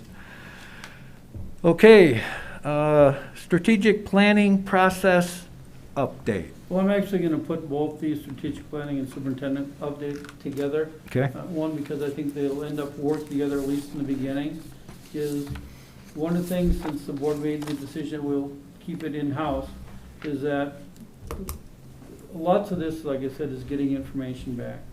So one of the first ways to get information in the next step is that each of the principals are gonna hold staff meetings where they can talk about these two things with their staff, where they can ask them questions. I sent you some sample questions. Bruce sent me, a question to be added. We can change those, but they're like discussion starters. So one of the things that I have asked is when the principals schedule those to get us the dates so I can send them to you, because I think it would be beneficial is if you had availability on that particular day to sit in so that you could hear what people are saying, people could ask you questions. It doesn't mean that all of you have to be there, if even one board member could be present, but the schools will start each setting up meetings during the next month while I'm gone to meet with the staff, taking notes and get them back to me. I've also been working with school perceptions. I sent them the sample questions that I had to have them create a survey that we could send to staff, to parents and community members, where they just have to hit a link. It would bring them to the survey. They take it, then school perception disaggregates the data, so if you want to say, what did parents think on this type of a question, you can get, here's what the parent response was. You know, if you want to know what the teacher's responding. So anyway, I had my first discussion with them today. Have another one probably, my guess is Wednesday, to come up with something. I said your prices were a little high. I said, basically I can go to SurveyMonkey and create it for a lot less than what you're charging. So we were discussing, so they're coming up with a new one. I've worked with them before. You probably have worked with them before here. Yeah. To get, and some of the things that I said, if we could reduce the price because they're not as important to me, maybe they are important to you, as, they have a security feature so that you can only take a survey once. So I'm not really interested in paying additional dollars for that. Mm-hmm. If Jeff wants to take the survey 10 times, fine. I mean, in the end, you just want to know what people Right. are thinking and all Yep. that. If you felt that strong that you wanted to keep retaking the survey to get your thoughts across, okay, you must feel pretty strongly about that particular, but it will compile the information for us. Like I said, we can do it by a link so we can put the link on our website. I'll write a blog, put the link on the blog so they can hit that. The paper's been very good about putting it out. So if people want the opportunity to fill in questions, they can. Would be one survey with questions on both the superintendent search and the strategic plan. They have done a lot of surveys with both. They're sending me some sample questions that Good. they can use. So they're sending me actually samples of both. I'll send them out to you so you can see what they look like. We would do a combination, so we only had to send out one survey. But basically, the next month is to start getting input from people on those, and then we'll start compiling them, and we'll say, what did we learn from that? I think it's a good idea to combine both, because it's always a concern, like as Kate brought up earlier, that we may be experiencing some survey fatigue, amongst the community members and such. So I would agree to combine them both into one and cut the number of surveys in half at least. Yeah, and like I said, once I get a couple of theirs, I'll send them out so you can see what they look like. But I think we can come up with something that will give us some at least baseline information to go into the next steps. Well, you were right, Dr. Anderson, because school perceptions was used to do the survey for the district, I think in 2018. So it had gone out right before I came on the board, so I think it was 2018. Mm-hmm. And I'm wondering if we can't look at that survey, not only for questions like you're suggesting for these that would help inform us with this, but also if we're going to survey, we might want to ask some of the similar questions that we asked on that one, just to see where we're at. I mean, there was a lot about some. Is that with the facilities? I was wondering if I've taken a look. There was, okay. No, it covered all sorts of things. I was going to bring the binder. I'll send you whatever I have electronically, but we might want to look at that as well to do a dual purpose for that. So I do have some thoughts on the methods. The questions looked great overall, but one thing that I think we might want to think about with the staff is it sounds like it's going to be a principal-run, almost focus group type of an activity. And two of the cons, the bad things about focus groups is one, that you can't ensure people won't share what's being said, and people are often unsure about saying what they want to say. So I'm wondering if we would be able to offer other alternatives for people to provide things confidentially. We are going to provide the survey also. Yeah, but even those questions we could create a Qualtrics or another, create a survey for you where they can just submit it confidentially and say what building they're in, because we really want people to be honest, and you can't, once again, they're going to be cautious because they're not going to want to say anything negative because all of their colleagues are sitting there, and we can't guarantee that colleague might not tell somebody else. And so those are kinds of things that if we're going to get good data, we should think about methodology on that. Well, I know that we could do, and we wouldn't have to do survey perception for this. I know that you could do Survey Monkey, you know, really it's inexpensive. Mhm. And what you can do is simply, you know, designate who it's gonna go to. Yeah, And exactly. me and nobody else can see it, and you can do anonymous, and, you know, unless you're really, really super techie, you know, you don't know who Right. put in the thing, so we can offer more than one option. Like I said, to have a person tell me 3 or 4 times, you know, that's fine with me, that just means they hold things strongly, so I can come up with something that we could do that to provide another option for people. Because like I said, the more information you get, Right. that's the first step.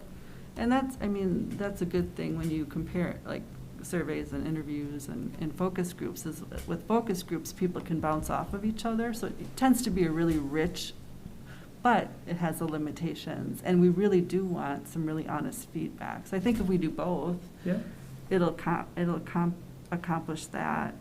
And then just the process-wise, it sounds like we'll start with staff, and then we'll move into parent and community feedback. Is that correct? And I don't Yep. need to know more than that. I was just thinking ahead as we were doing it.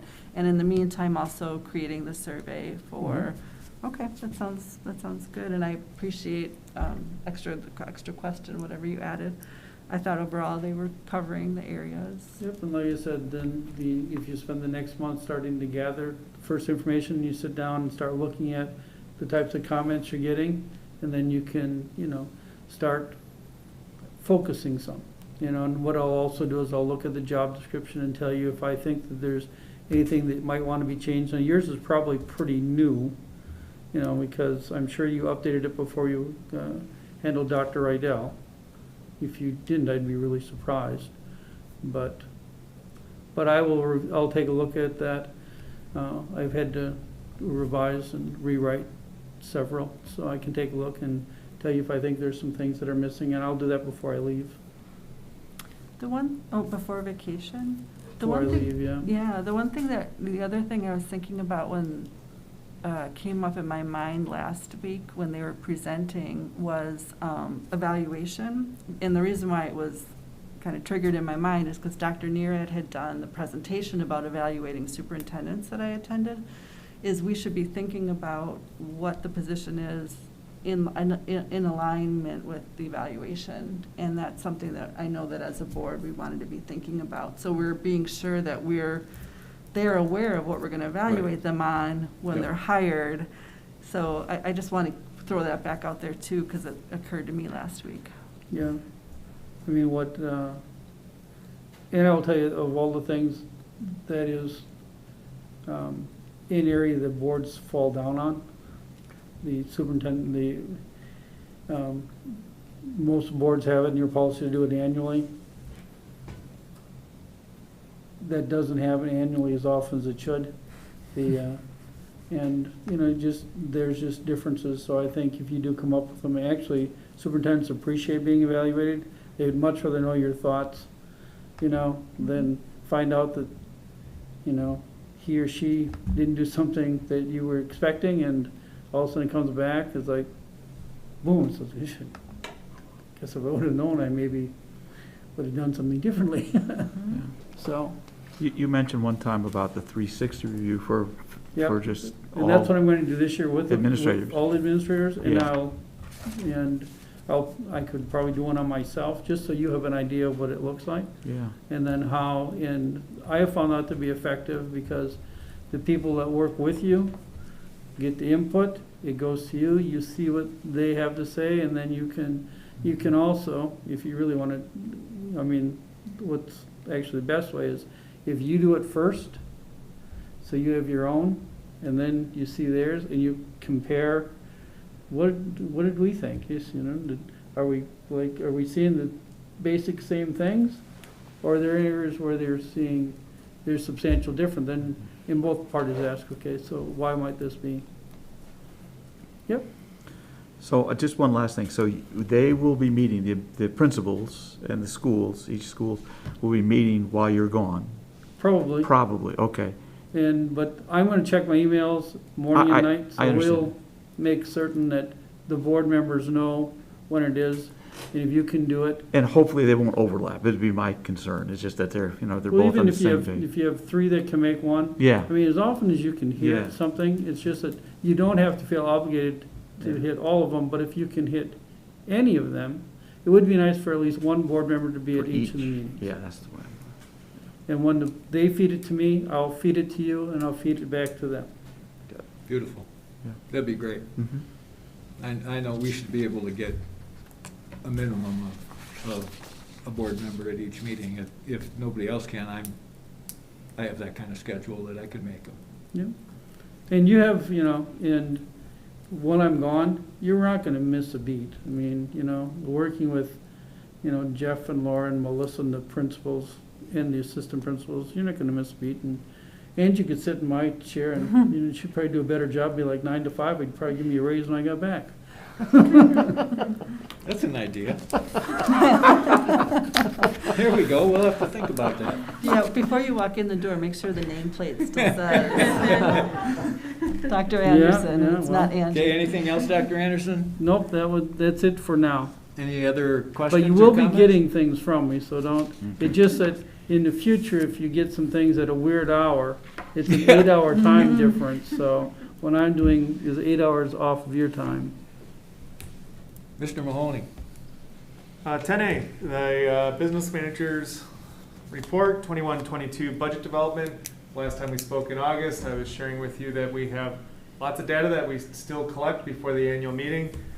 We've had our official enrollment count date, but again, that's a date and time, and just so everybody's aware, if a person is absent on that date, there's provisions in state law that allow us to count the day previous to that count date and a day later due to people's illnesses and travels and things like that, any excused absences. So, happy to report that our enrollment is in line with what we were actually figuring early in May. So our estimated budget that you'll be looking at posting this evening as your final action item of the evening for the annual meeting is generally in line with that. October 1st is equalized value we'll be receiving from the state. We had estimated 5%. Statewide average is looking like 7%. I did some quantitative look, and we're looking at maybe 6.3%. But again, the posting that we have this evening reflects a 5%, so there'll be some adjustments with that. Our state equalization aid final amount will be coming out in October 15th. That again will be part of the update at the annual meeting and what will be actually acted upon at the annual meeting. All of that information goes into the revenue cap. Again, our revenue cap is really driven by the number of students. And I just mentioned that our student count is looking fairly accurate to what we had been estimating. So this evening, my budget development update for you is that there's a posting that allows us to move forward with the annual meeting in the end of October, I think October 25th, if I remember correctly. And we'll continue to gather information, put it forward, and have a budget. I'm not going to go through these, but I did bring along what our 59th annual meeting looked like last fall. So we're hitting our 60th annual meeting this year. So that's the budget hearing document for 2021. If you have suggestions for what you would like our annual meeting to have, that's an example of the slides that I had presented on. And then I also have a copy of 1920 that had a little bit different of a flavor. So if you do have Bruce keep moving around here. Certainly just give me a shout, shoot me an email. Let me know if there's something you'd like to see in addition to some of the things that I've reported on the last few years. I'm happy to do so. Frankly, most people just care about what is the tax levy and what's the tax rate. Right. If you want me to start and end with that slide, we can also do that as well. I did tell Jeff that my record for an annual meeting is 8 minutes. I think we've been pretty close to that a couple times. 8 minutes. What are you, an auctioneer? I used to be, Sold. in my beginning years, I would do I'd do a presentation of the budget and go through everything. In my later years, I found out that people would say, Wayne, just tell us, what is the motion we need to make and pass? And my taxes going up or down? If we have questions, we'll ask.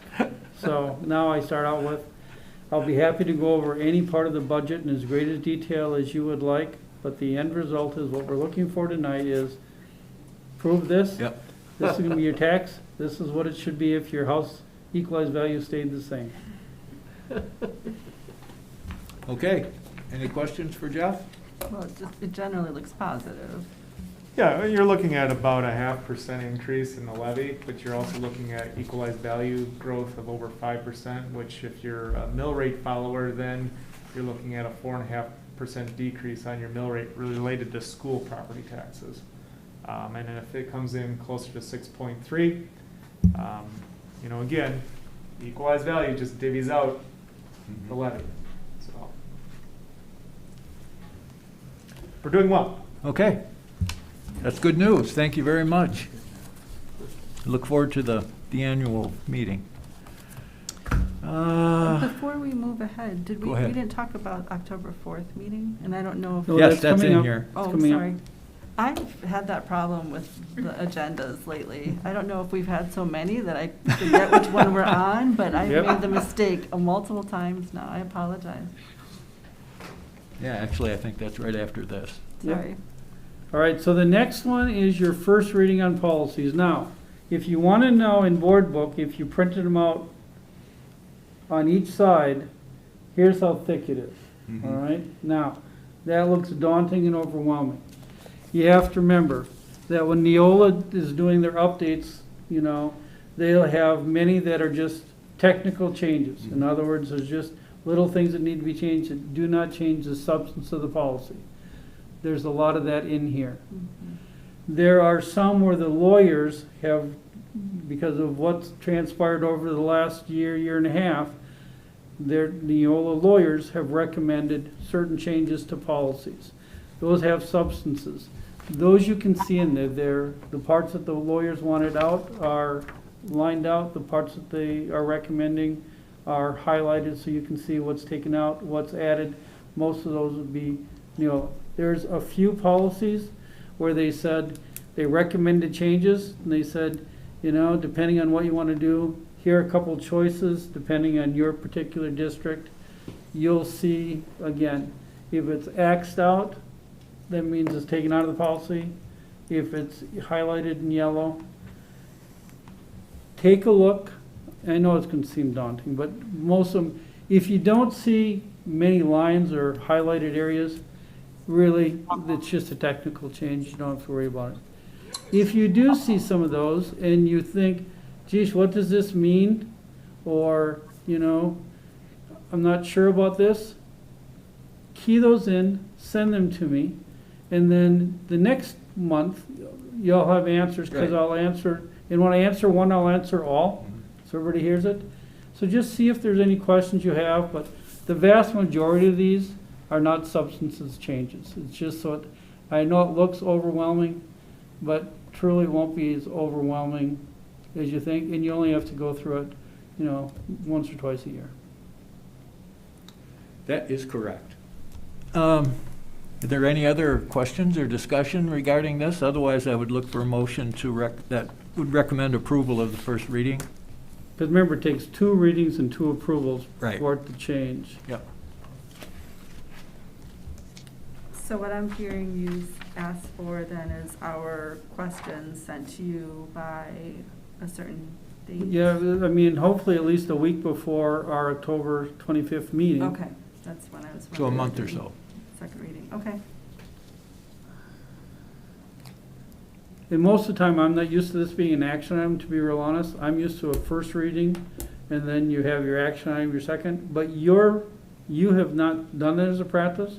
As a practice, you've actually approved it at a first reading Yes, and approved it as second, so, you know. that's correct. So your approval at the first really simply is that you've got them. Yep. I don't know if I made a motion for this one or not. No, you didn't.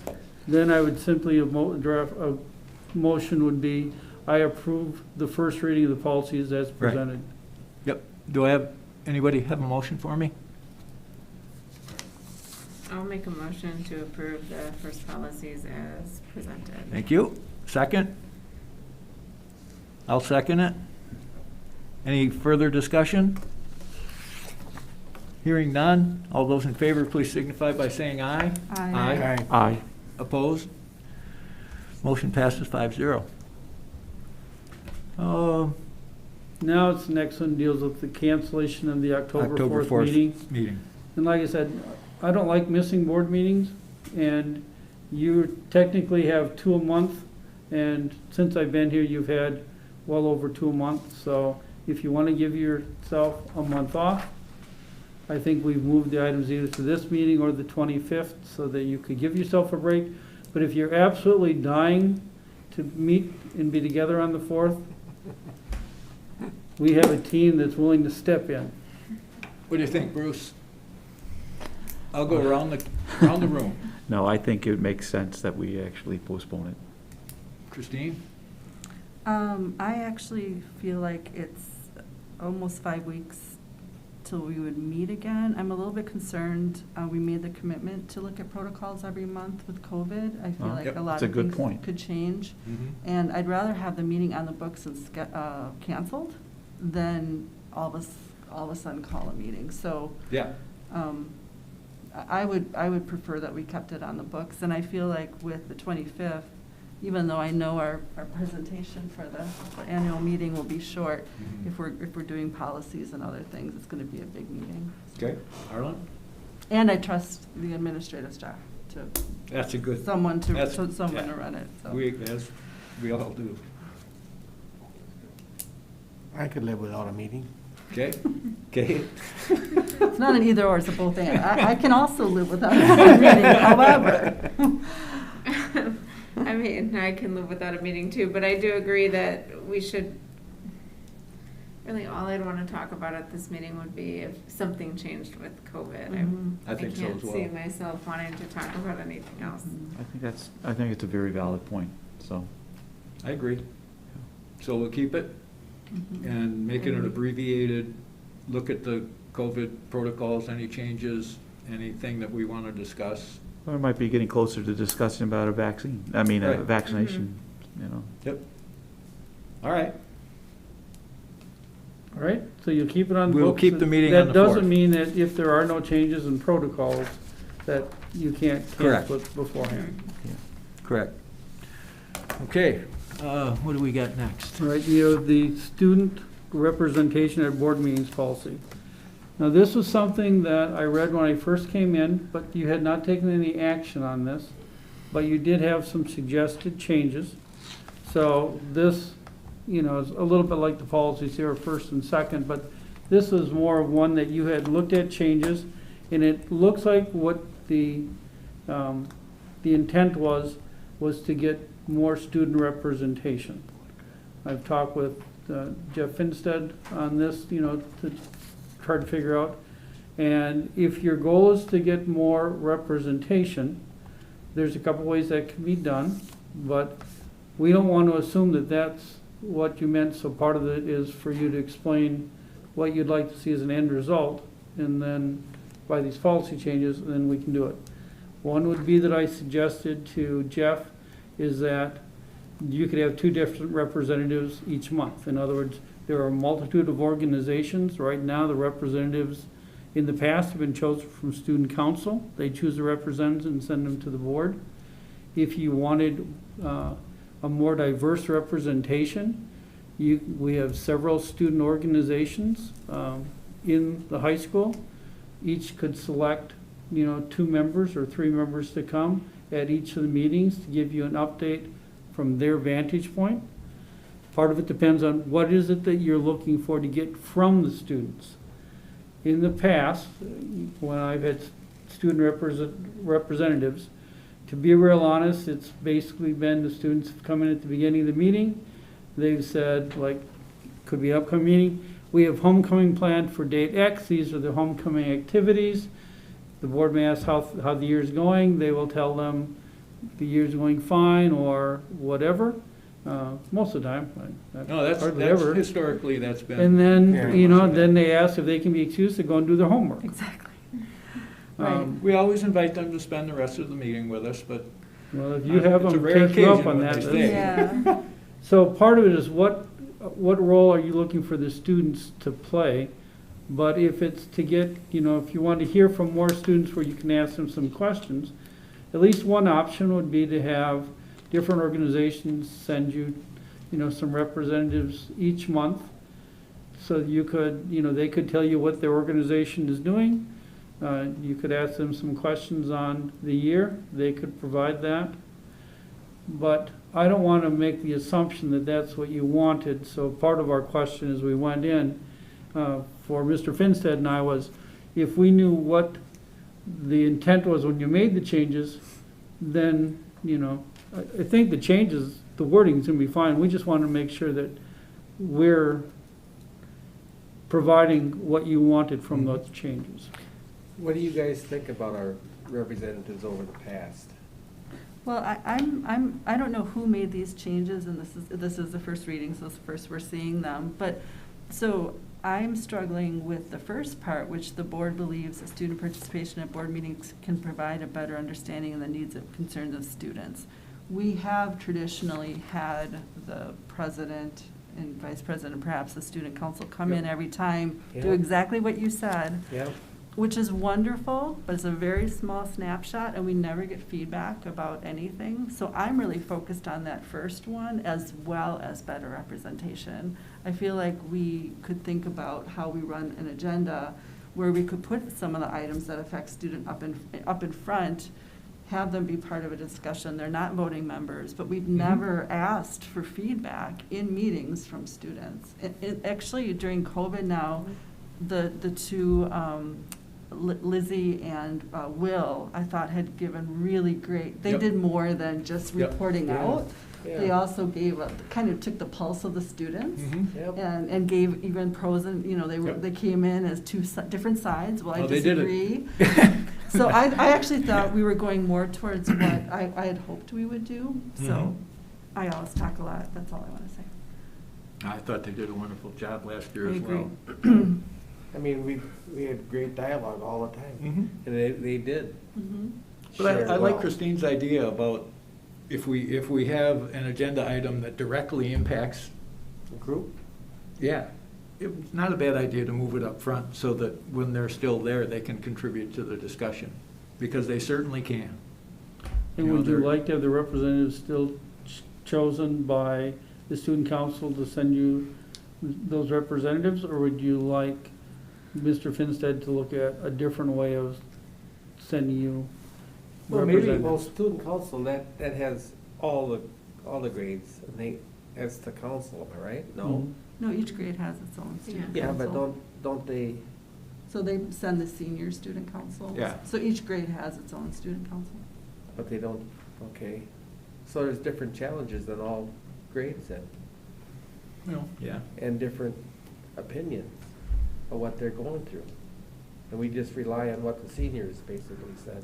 Over the years, we've had, Pardon me? over the years, we've had down to sophomore up to senior. This Yeah. year, maybe one sophomore, one senior. Yeah. Somewhere along there. Yeah, Yep. nice.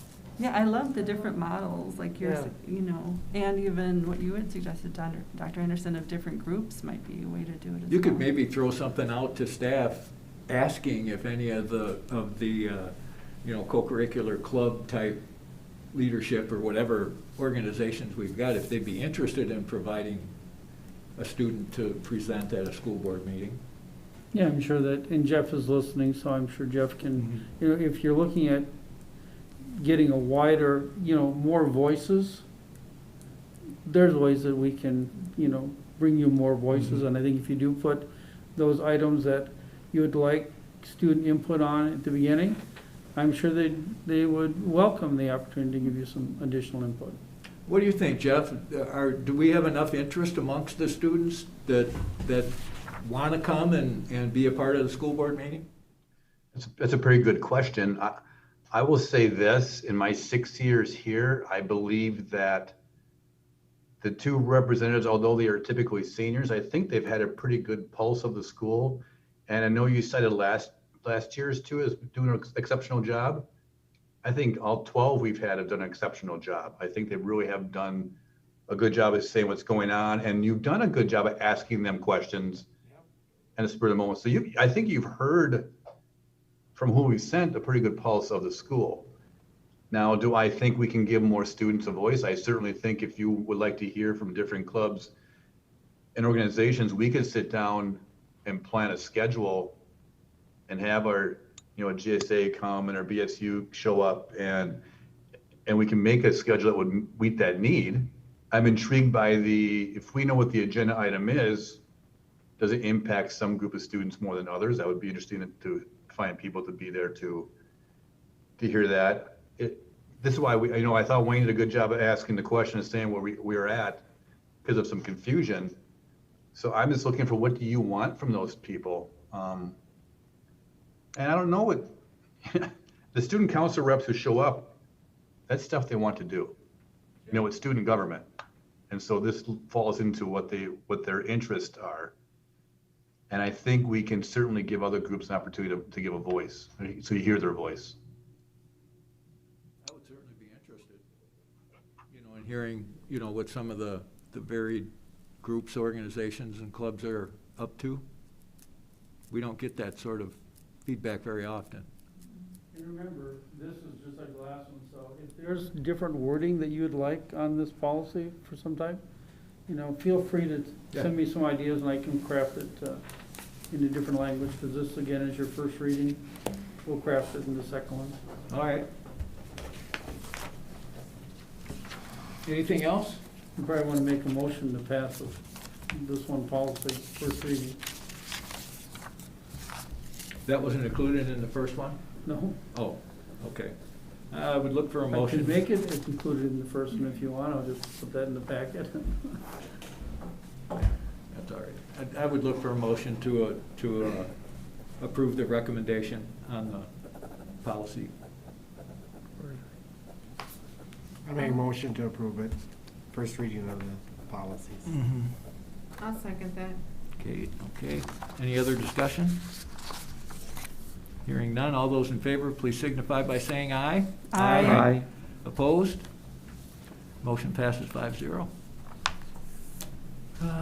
Okay, now we've got the administration recommend. Oh, go ahead. Well, we do. Now, you had the presentation earlier by the youth center. There's a memorandum of understanding that is signed by the school district and the youth center. They've provided it. Basically, it's asking for the same types of things, the cooperations that we've had in the past.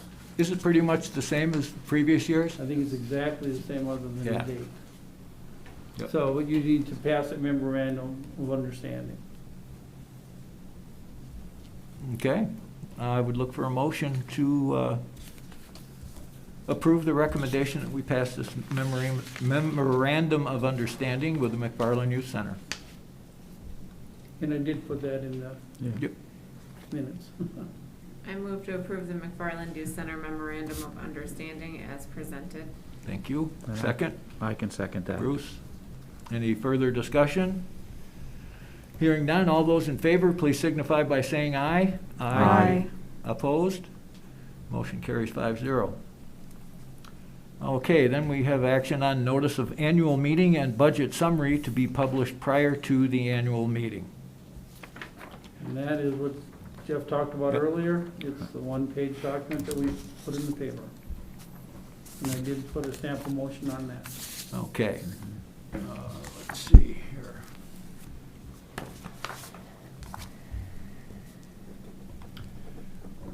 Okay, I'll make this motion. I move to publish the presented 2021-2022 budget summary at a time prior to the annual meeting on October 25th, 2021, which meets all of the Wisconsin state regulations and guidelines. Do I have a second? I'll second. Okay. Any other discussion? Hearing none, all those in favor, please signify by saying aye. Aye. Opposed? Motion carries 5-0. And I would look for a motion for adjournment.